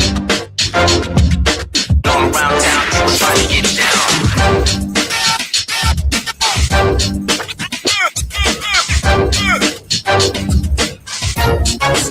It's like a loop machine.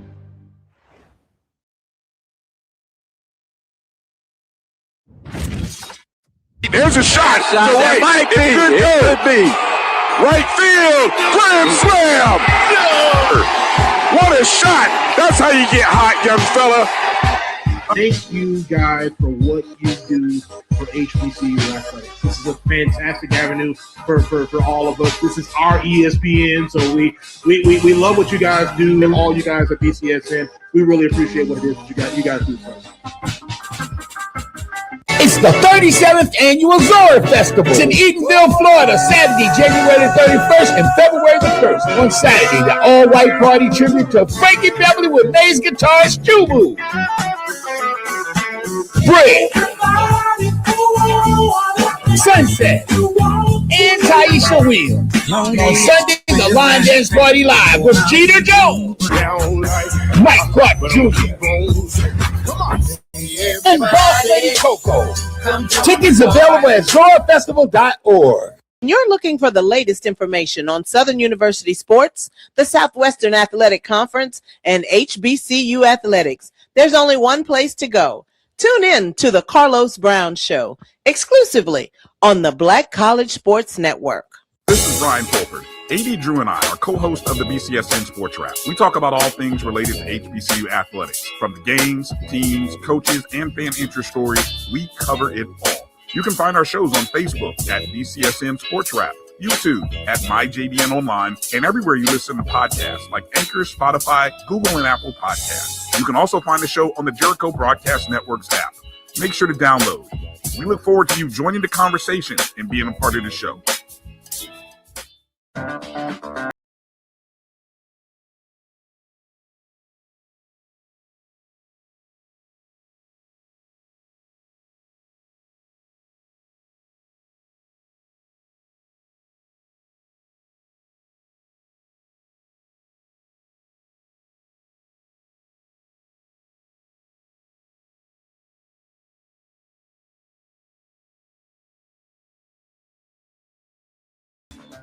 Thank you guys for what you do for HBCU athletics. This is a fantastic avenue for all of us. This is our ESPN, so we love what you guys do. Brian, AD, Roy, all you guys at BCSN. We really appreciate what it is that you guys do for us.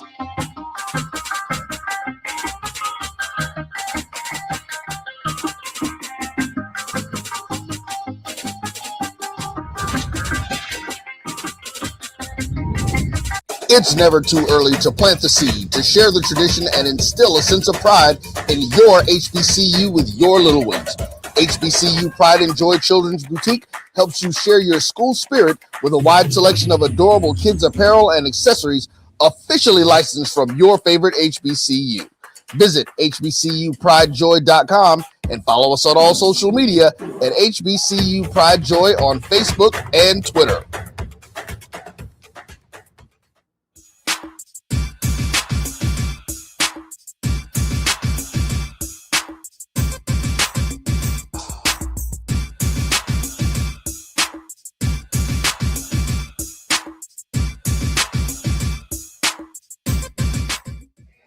And welcome to BCSN Game Time.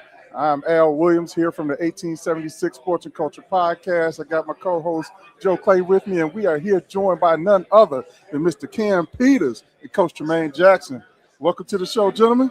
Thank you for having me here. Hey, man. So I know y'all been interviewing all day. Y'all got here about 9 o'clock, so I'm trying not to hit you with stuff, so you have to be repetitive. But, Cam, let me start with you.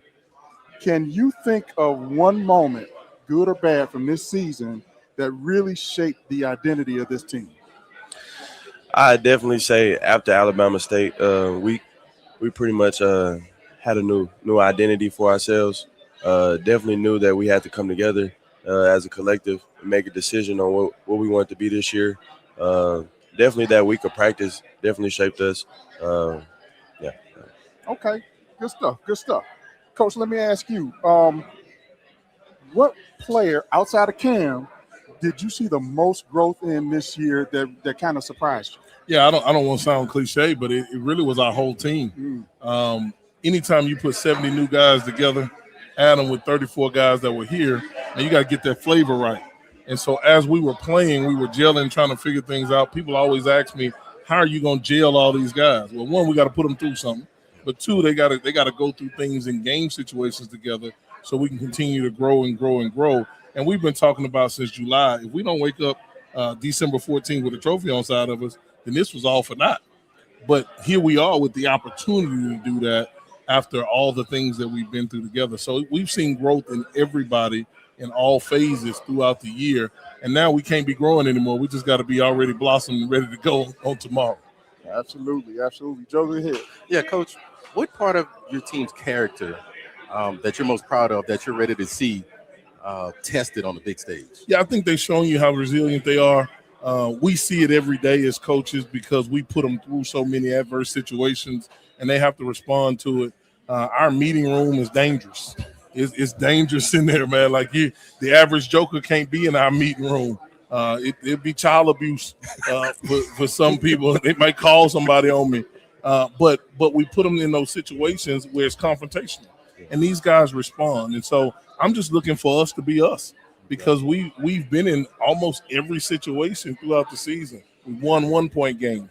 We won games with 2 seconds on the clock. We'll always talk about beating our rival. Yes. So let me say that again. We won a game with 2 seconds on the clock, and their players were supposed to be better than our players. But that's for another day.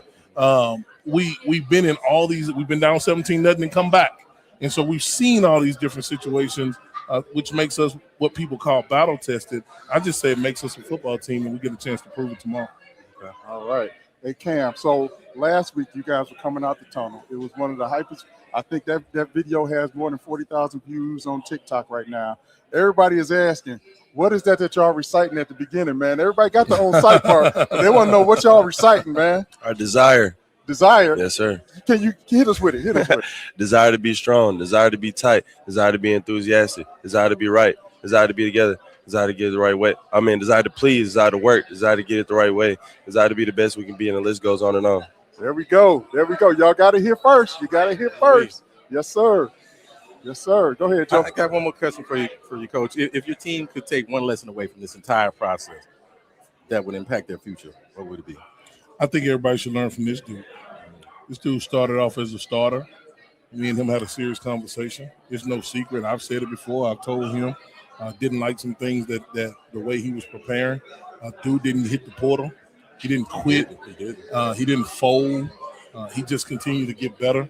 We needed him again in the middle of the Alcorn game. Dude showed up. Dude ain't looked back since.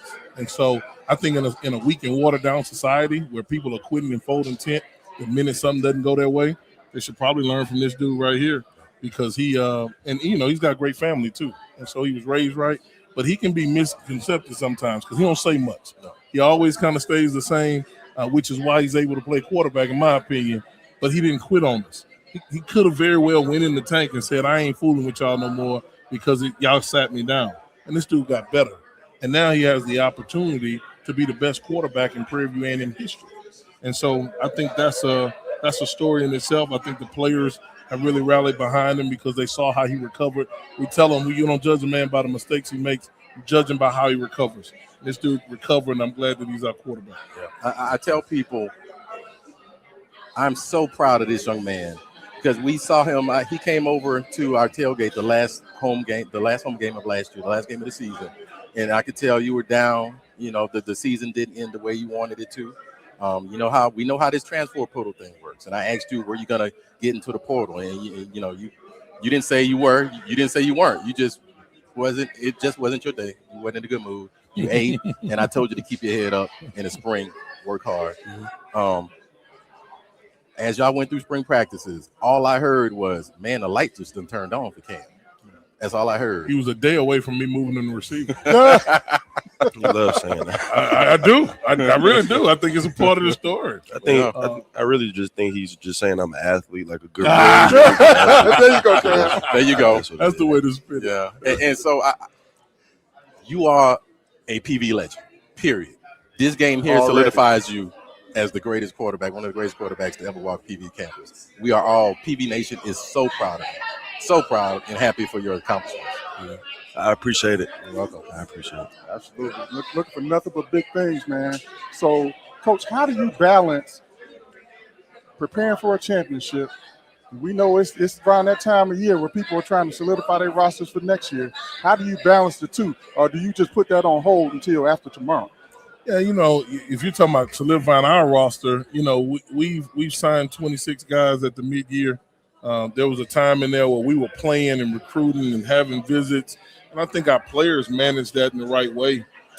We didn't take away from us preparing, but they also understood that there were times we were going to have to. I wasn't going to be at every dinner because I had to go secure our future as well, and the leadership stepped up. There was a lot of Friday nights I had to go to dinner, and those guys took care of it for us. And I think that's what we call program, right? When the program can handle itself. On the other side that you have to worry about now is guys getting in your roster as you're competing for a championship, right? That's been real quiet.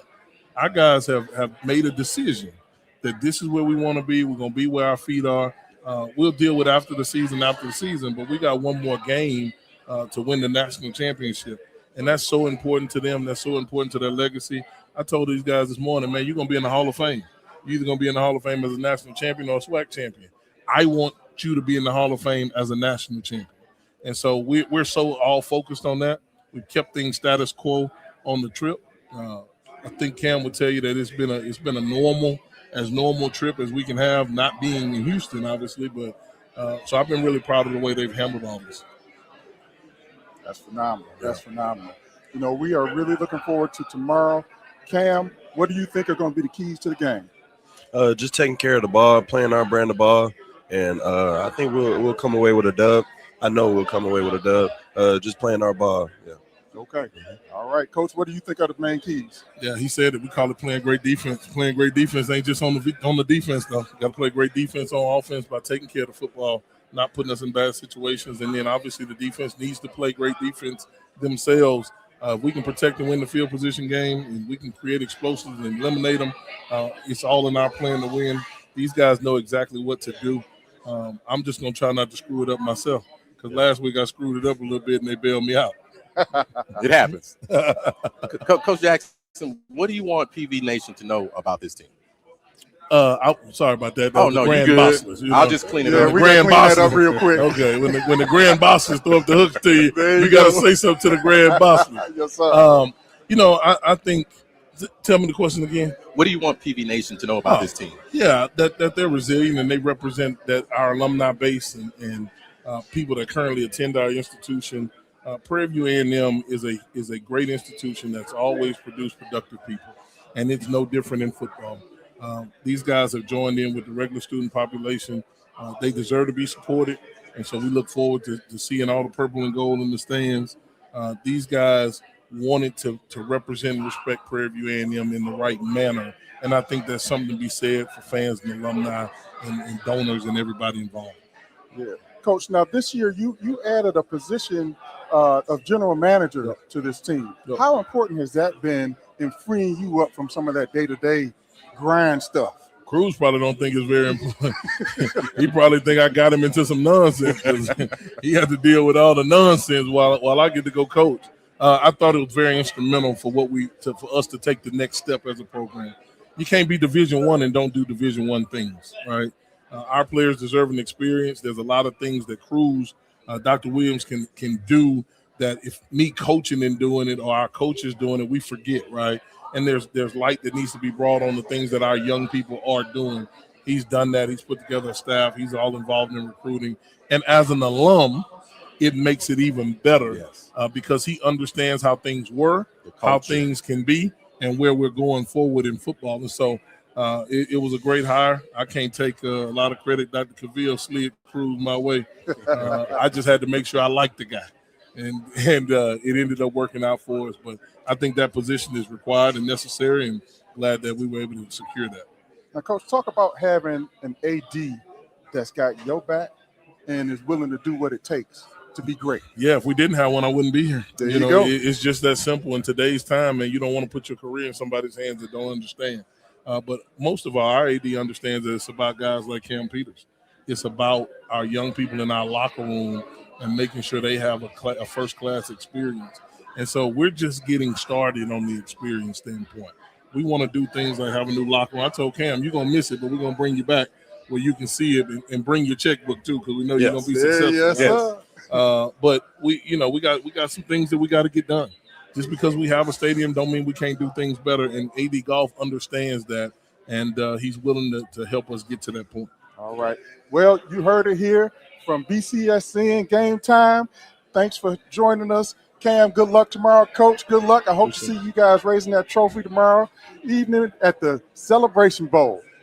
We'll be right back. 1876 Sports and Culture Podcast.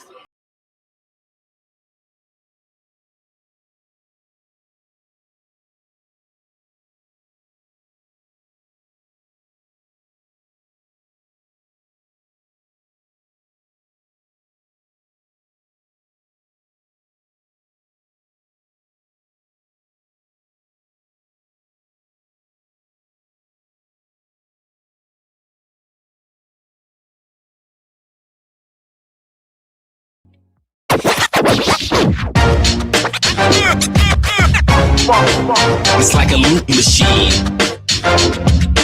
All around town, people trying to get down.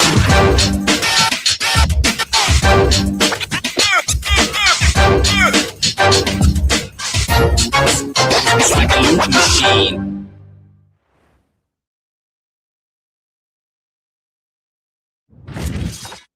There's a shot. To right. Might be. It could be. Right field. Grand slam. What a shot. That's how you get hot, young fella. Thank you guys for what you do for HBCU athletics. This is a fantastic avenue for all of us. This is our ESPN, so we love what you guys do. All you guys at BCSN, we really appreciate what it is that you guys do for us. It's the 37th Annual Zora Festival. It's in Edenville, Florida, Saturday, January 31st and February the 1st. On Saturday, the all-white party tribute to Frankie Beverly with bass guitarist Jubu. Bread, Sunset, and Taisha Wheel. On Sunday, the Line Dance Party Live with Jeter Jones, Mike Clark Jr., and Boss Coco. Tickets available at zorafestival.org. You're looking for the latest information on Southern University sports, the Southwestern Athletic Conference, and HBCU athletics. There's only one place to go. Tune in to the Carlos Brown Show, exclusively on the Black College Sports Network.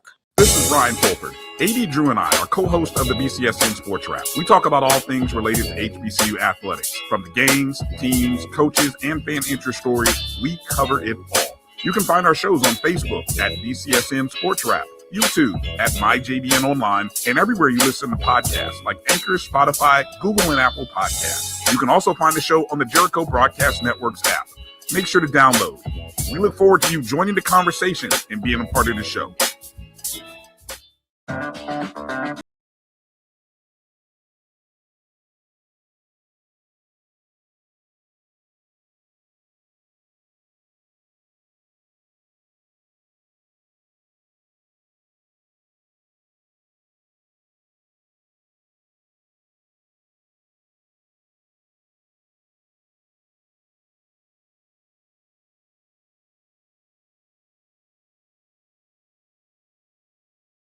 Thank you guys for what you do for HBCU athletics. This is a fantastic avenue for all of us. This is our ESPN, so we love what you guys do. Brian, AD, Roy, all you guys at BCSN, we really appreciate what it is that you guys do for us.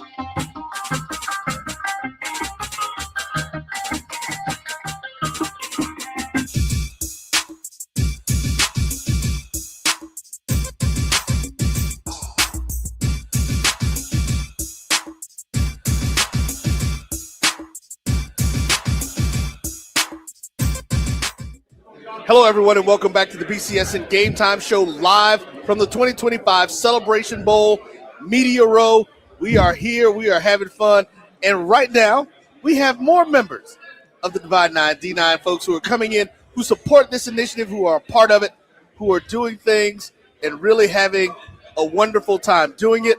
I am going to take a little privilege. We're going to start with the young lady in the middle, Right. and then we will go from left to right. And they say chivalry is She's dead. the beauty. She's Never, the beauty. never. Making us all look good. Yes. Thank you so much for having me. I am Rosalind Glenn. I am the National Treasurer of Delta Sigma Theta Sorority Incorporated.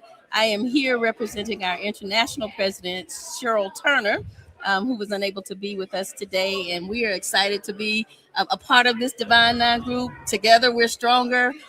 We are here in support of HBCUs. It is one of our strategic priorities against all of the other work that we're doing. So thank you for having us. Absolutely. Yes, I am Mark Jackson. I am the first vice Grand Bosslist for the Omega Psi Phi Fraternity Incorporated, and I'm here representing the 42nd Grand Bosslist, Brother Ricky Lewis.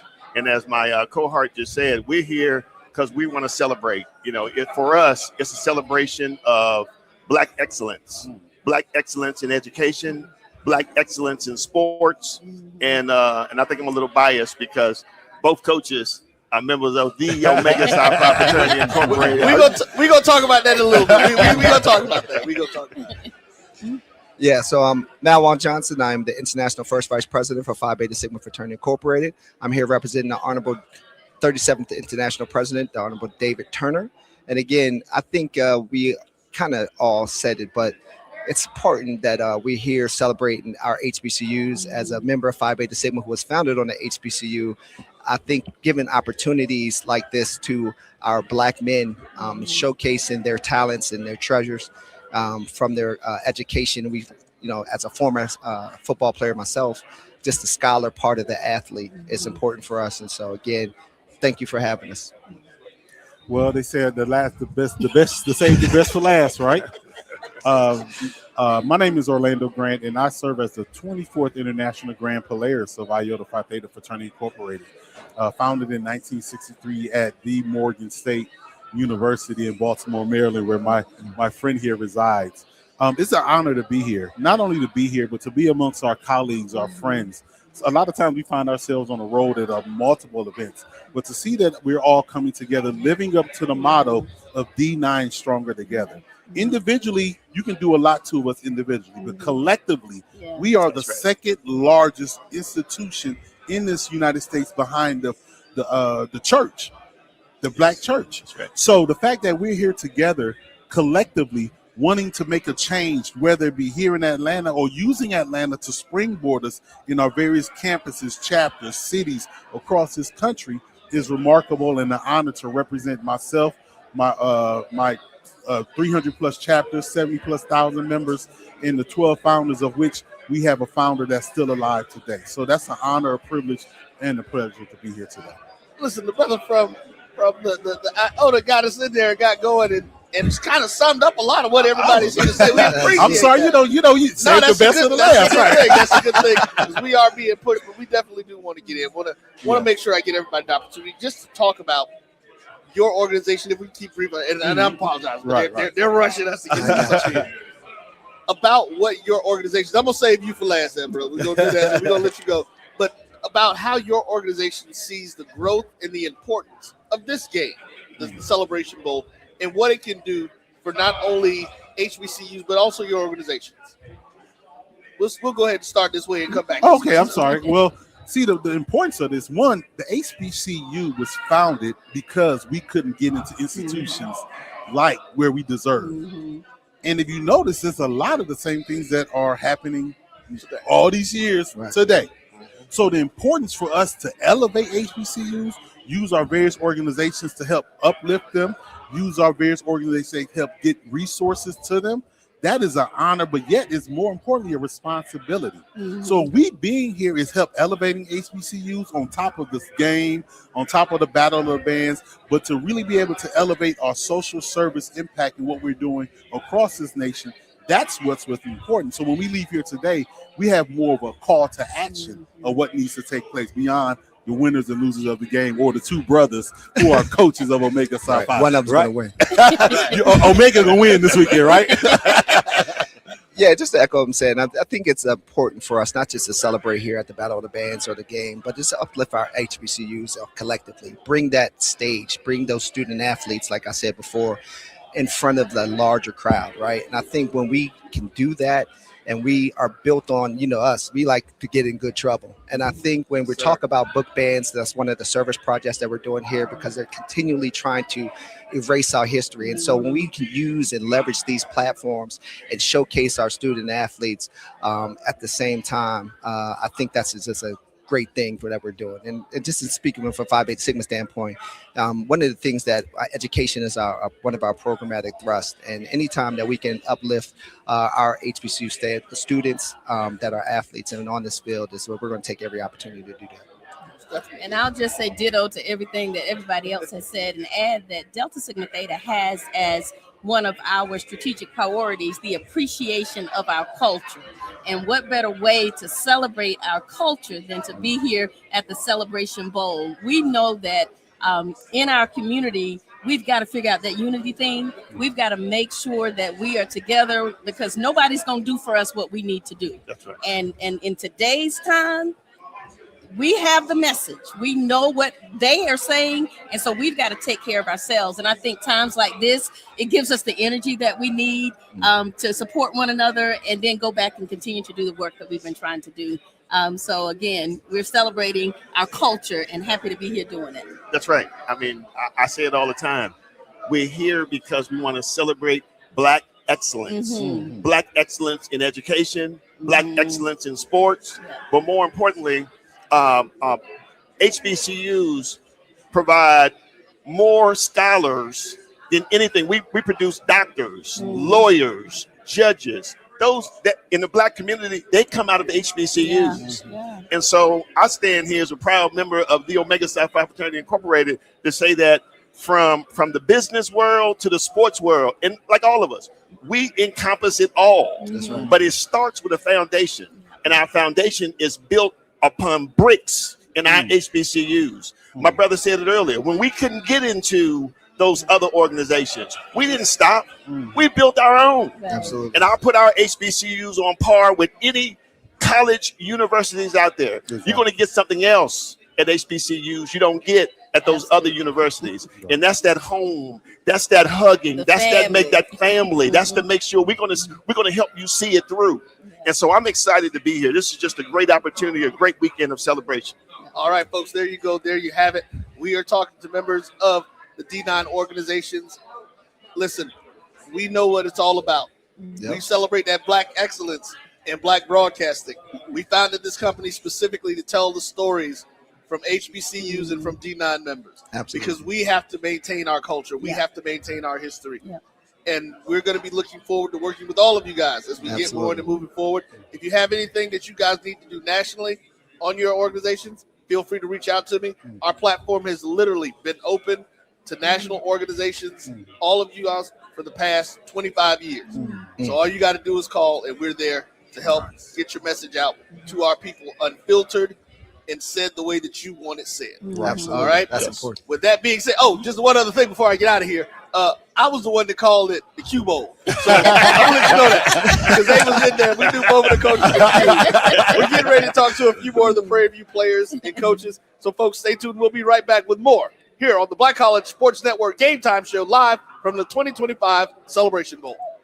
Thank you guys for what you do for HBCU athletics. This is a fantastic avenue for all of us. This is our ESPN, so we love what you guys do. Brian, AD, Roy, all you guys at BCSN. We really appreciate what it is that you guys do for us.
37th Annual Zora Festival. It's in Edenville, Florida, Saturday, January 31st and February the 1st. On Saturday, the all-white party tribute to Frankie Beverly with bass guitarist Jubu.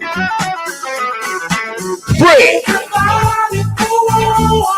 Sunset, and Taisha Williams. On Sunday, the Line Dance Party Live with Jeter Jones, Mike Clark Jr.,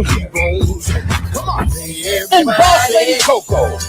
Tickets available at zorafestival.org. You're looking for the latest information on Southern University sports, the Southwestern Athletic Conference, and HBCU athletics. There's only one place to go.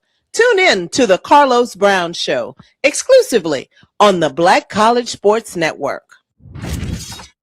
There's a shot to right. It could be. Right field. Grand slam. What a shot. That's how you get hot, young fella.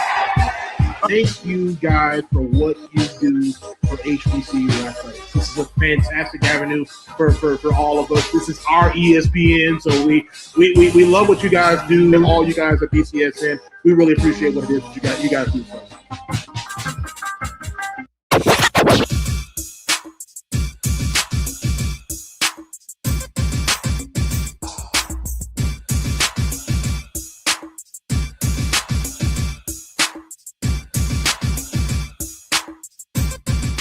I am BCSN Game Time here in Atlanta at the Omni for the Cricket Celebration Bowl Championship.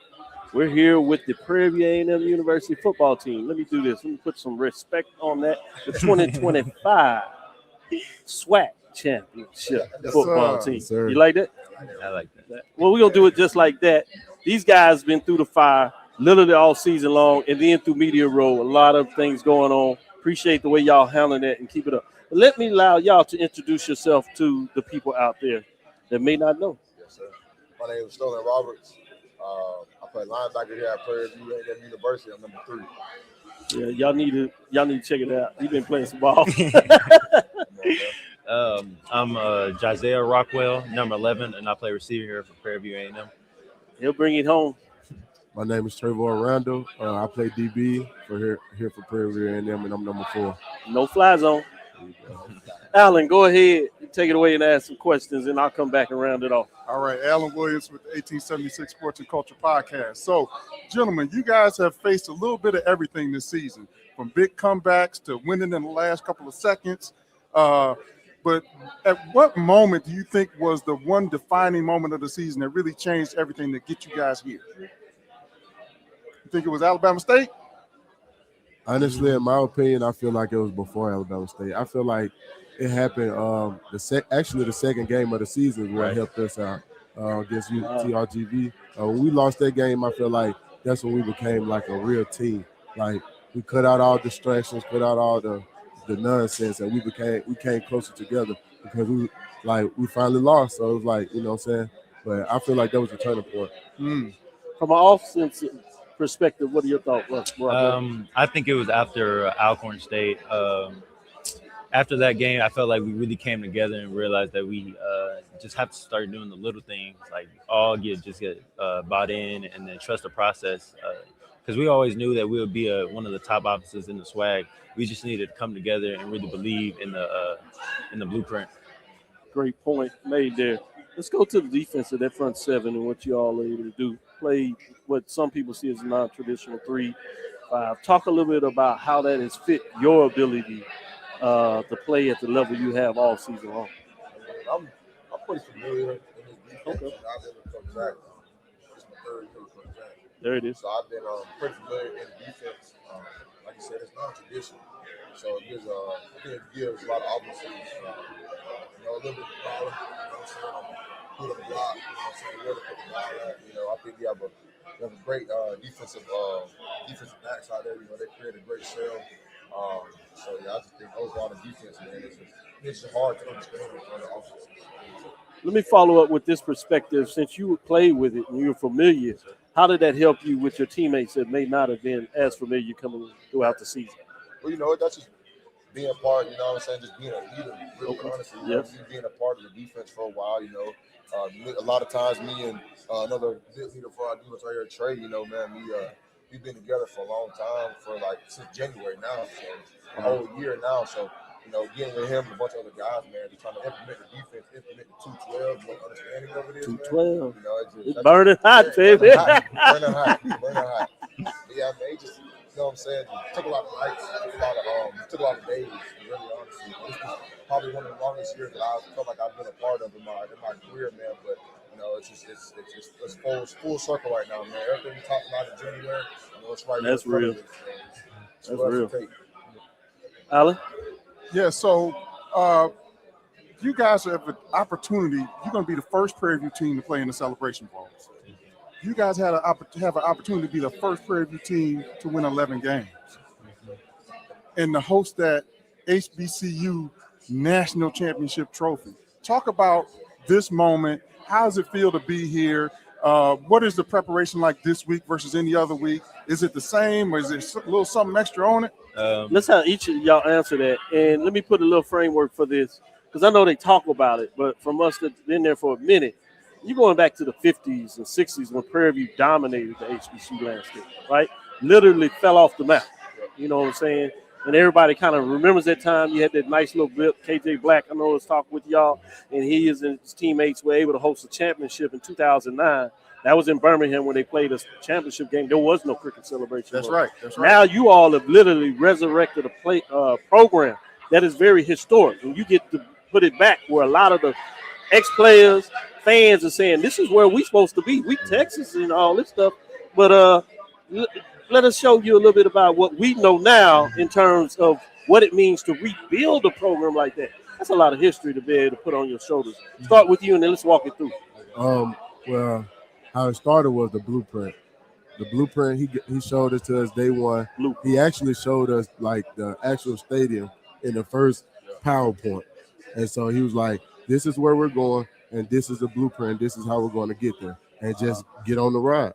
And so that's what we did. We got on the ride, and that's how we got here. We just take it. One of our season goals is going 1-0 each week, or 1-0 each day too. And so we go by that every day, every week. And so we try not to change anything. We try to just be us. He always talking about be us. So we keep it the same. Appreciate it. Rockwell? And we prepare for this game like no other. Like, it's no different. We come here in the same mindset, same goal. It's like I can feel that too. I've seen y'all throughout the week. You can tell that sometimes your teams talk that. I've been covering this for 10 years. And I've seen the team that kind of talk the talk. Yeah. And I've seen the ones you walking in their eyes, you be like, nah, they're ready. Yeah. Like, this is not a big game because it's a national championship. It's a big game because it's the next one. Like, this is just the next game for us. So we come here with the same mindset, same goals, just Xing out all, like, the distractions, just continue to be locked in. True. Coach Jack been harping to us all. We got high noon. That ball's getting kicked. So, man, that's like Trey said, man. It goes back to the blueprint, man. Everything we've accomplished, man. Right there in that blueprint. Right there in that blueprint, man. Coach Jack and his staff done a great job of implementing that into all of us, as young men. It really helped us, outside of football, man. Help us with life. So, but just like then also like J-Rock said, man, it's J-Rock. It's not that important because it's just the national championship, man. It's the next game, man. And that's important. It's the next game. Play-to-play mentality that we got. You know what I mean? So I like that. J-Rock rocks the house. With that being said, take you look back old school. Like, oh, what is that? With that being said, I'd be remiss if I didn't get to let y'all share this with the fans, but also your family. Right. I know it means that a lot to you all, and you don't always get a chance for them to know how much you appreciate that they've supported you through these years. So I want to give each of you a chance to talk to your family, fans, friends, and or alumni to talk about what that means to you for their support to allow you to be in this position you are today. So, man, I can't thank my family enough, man. Without all my family, my mom and my pops and, everybody back home, man, I couldn't do it. I couldn't have the career I've had, without everybody back there. And, PV Nation, for my year I've been here, man, they've been great to me. I think we really rebuilt something here at Prairie View, and I'm really, I know these guys are, and I'm really, really, really proud, to be a part of that, man. And to be one of those teams, man, that's going to be forever etched in that stone, that Prairie View. So, No doubt but about without it. all them, man, we couldn't do it right now. So I appreciate everybody. That's real talk. I've been here 10 years, and I always tell Coach all the time, I say, I'm going to be there. Yeah. I love for y'all to get there. Coach Jack told me, he said, don't worry about that. Don't worry about it. You're going to get Don't there, worry man. about You're going to get it. there. Right, well, come on and talk Gotta to your get people. First, I just want to Y'all lived up to it. I appreciate y'all. I give all praise to the Lord. We wouldn't be here Amen. without him. And it's like, he's just so good to us. Big shout out to my mom, to my brothers, all my brothers back in Dallas. I know they'll be watching. I know they're going to support. And then I want to give a big shout out to PV Nation for supporting us all year. Good stuff. Bring it home, brother. Like he said, big shout out to God first and foremost. Without him, we wouldn't be here at all. Like a lot of prayer, a lot of everything went into this, and so I appreciate him for that. And big shout out to my mother. I seen the biggest smile ever last week on my mama's face. I ain't seen that in a long time. Yep. And so That's great. I love my mama. She support me everywhere. And so I know she's not going to be able to come to this game because she got to work, but I know she's going to be watching. So I love my mama, my family that are coming. Safe travels to y'all, but I hope y'all come to enjoy a great game. And to PV Nation, thank y'all for jumping on the bandwagon with us. Like, already. At first it was rough. Oh, it rough. is. But That's real talk. Thank PV Nation. Thank PV Nation for jumping on with us and starting to support us. Yeah, that's real talk. You have a couple that have been riding on it, but you're right. But as you do what y'all did, it's easy. They start to come to There you go. There you go. Hey, Doc, let me ask one more question. Sure, sure. What's on your pregame playlist? What you listening to, man? I like Future. I start the morning with gospel. I got to start the morning. What's your go-to? I don't really have a go-to. I got on Pandora's my Mississippi choir Okay, list. okay. Silk boy. Yeah, That's what I like. My go-to is definitely if I'm going gospel, it's I Can Only Imagine or What a Beautiful Name He Is. Yeah. All right. Yes, sir. I was before the game, really. I don't need just whatever playing. Just whatever playing, What really, pulled you honestly. in, Yeah, whatever pulled me. I mean, I like to really get in that mode though. So, Yeah, I that's mean, yeah. I don't know, just some stuff to get me in the mode. Whatever. Hey, when we go to this commercial, we can talk about we can talk about it. I ain't putting Y'all on put pressure on him. Y'all said gospel. He was like, I got a few of that too, but still a baby. I mean, I got to go hit somebody. every single game they do. Trey know it, man. We say prayer. a prayer.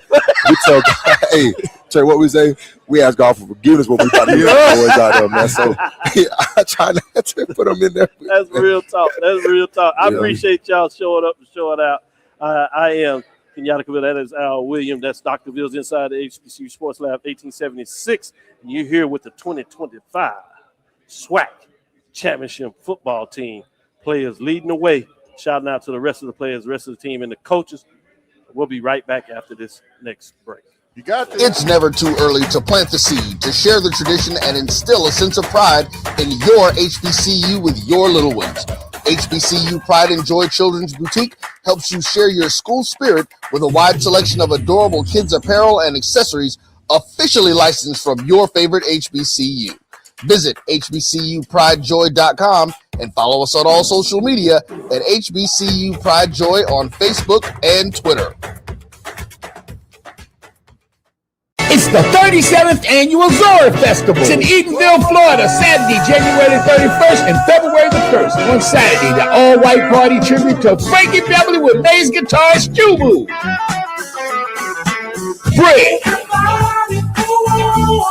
Sunset, and Taisha Wheel. On Sunday, the Line Dance Party Live with Jeter Jones, Mike Clark Jr., and Boss Lady Coco.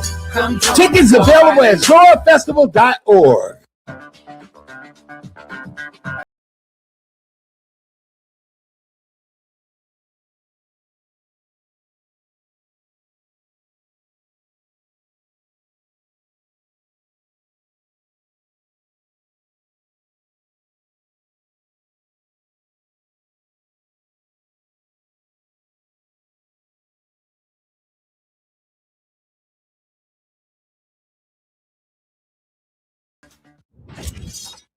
There's a shot. To right. It could be. Right field. Grand slam. What a shot. That's how you get hot, young fella. Thank you guys for what you do for HBCU athletics. This is a fantastic avenue for all of us. This is our ESPN, so we love what you guys do. All you guys at BCSN, we really appreciate what it is that you guys do for us.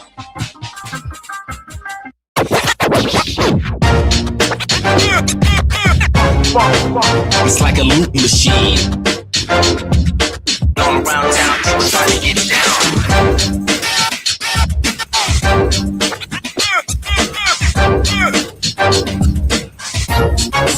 It's like a loop machine. You're looking for the latest information on Southern University sports, the Southwestern Athletic Conference, and HBCU athletics. There's only one place to go. Tune in to the Carlos Brown Show, exclusively on the Black College Sports Network. Thank you guys for what you do for HBCU athletics. This is a fantastic avenue for all of us. This is our ESPN, so we love what you guys do. Brian, AD, Roy, all you guys at BCSN, we really appreciate what it is that you guys do for us.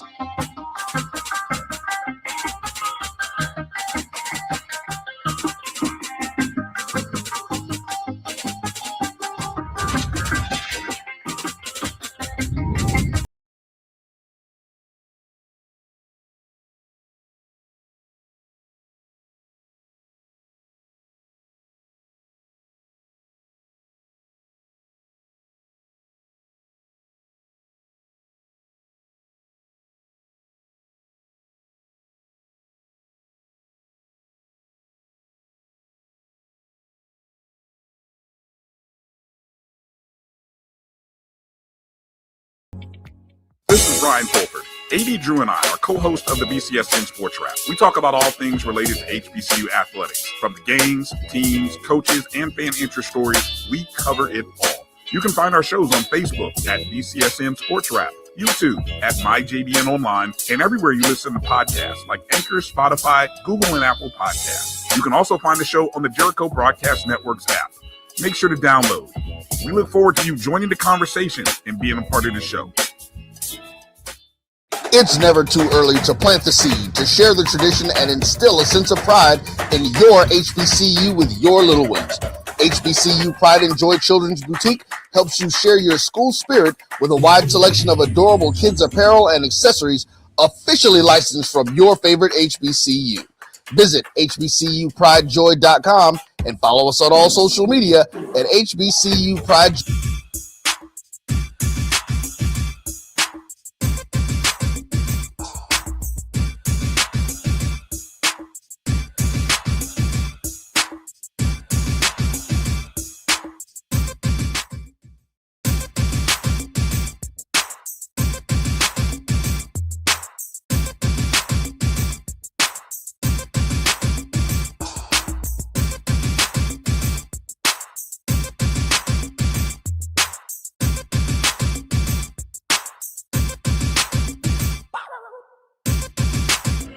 All right, everybody. Hello and welcome back. It is time to close it on out, Doc. We've had another one, another big day here at the Celebration Bowls Media Row. Getting in, you guys see the nice little shiny helmet we got down here getting ready for the game, man. Somebody said this is a $1,500 helmet, Doc. Well, yeah, they ain't cheap now. I don't think people understand how much a helmet. The sticker is the least of your problems. The helmet that costs all the money.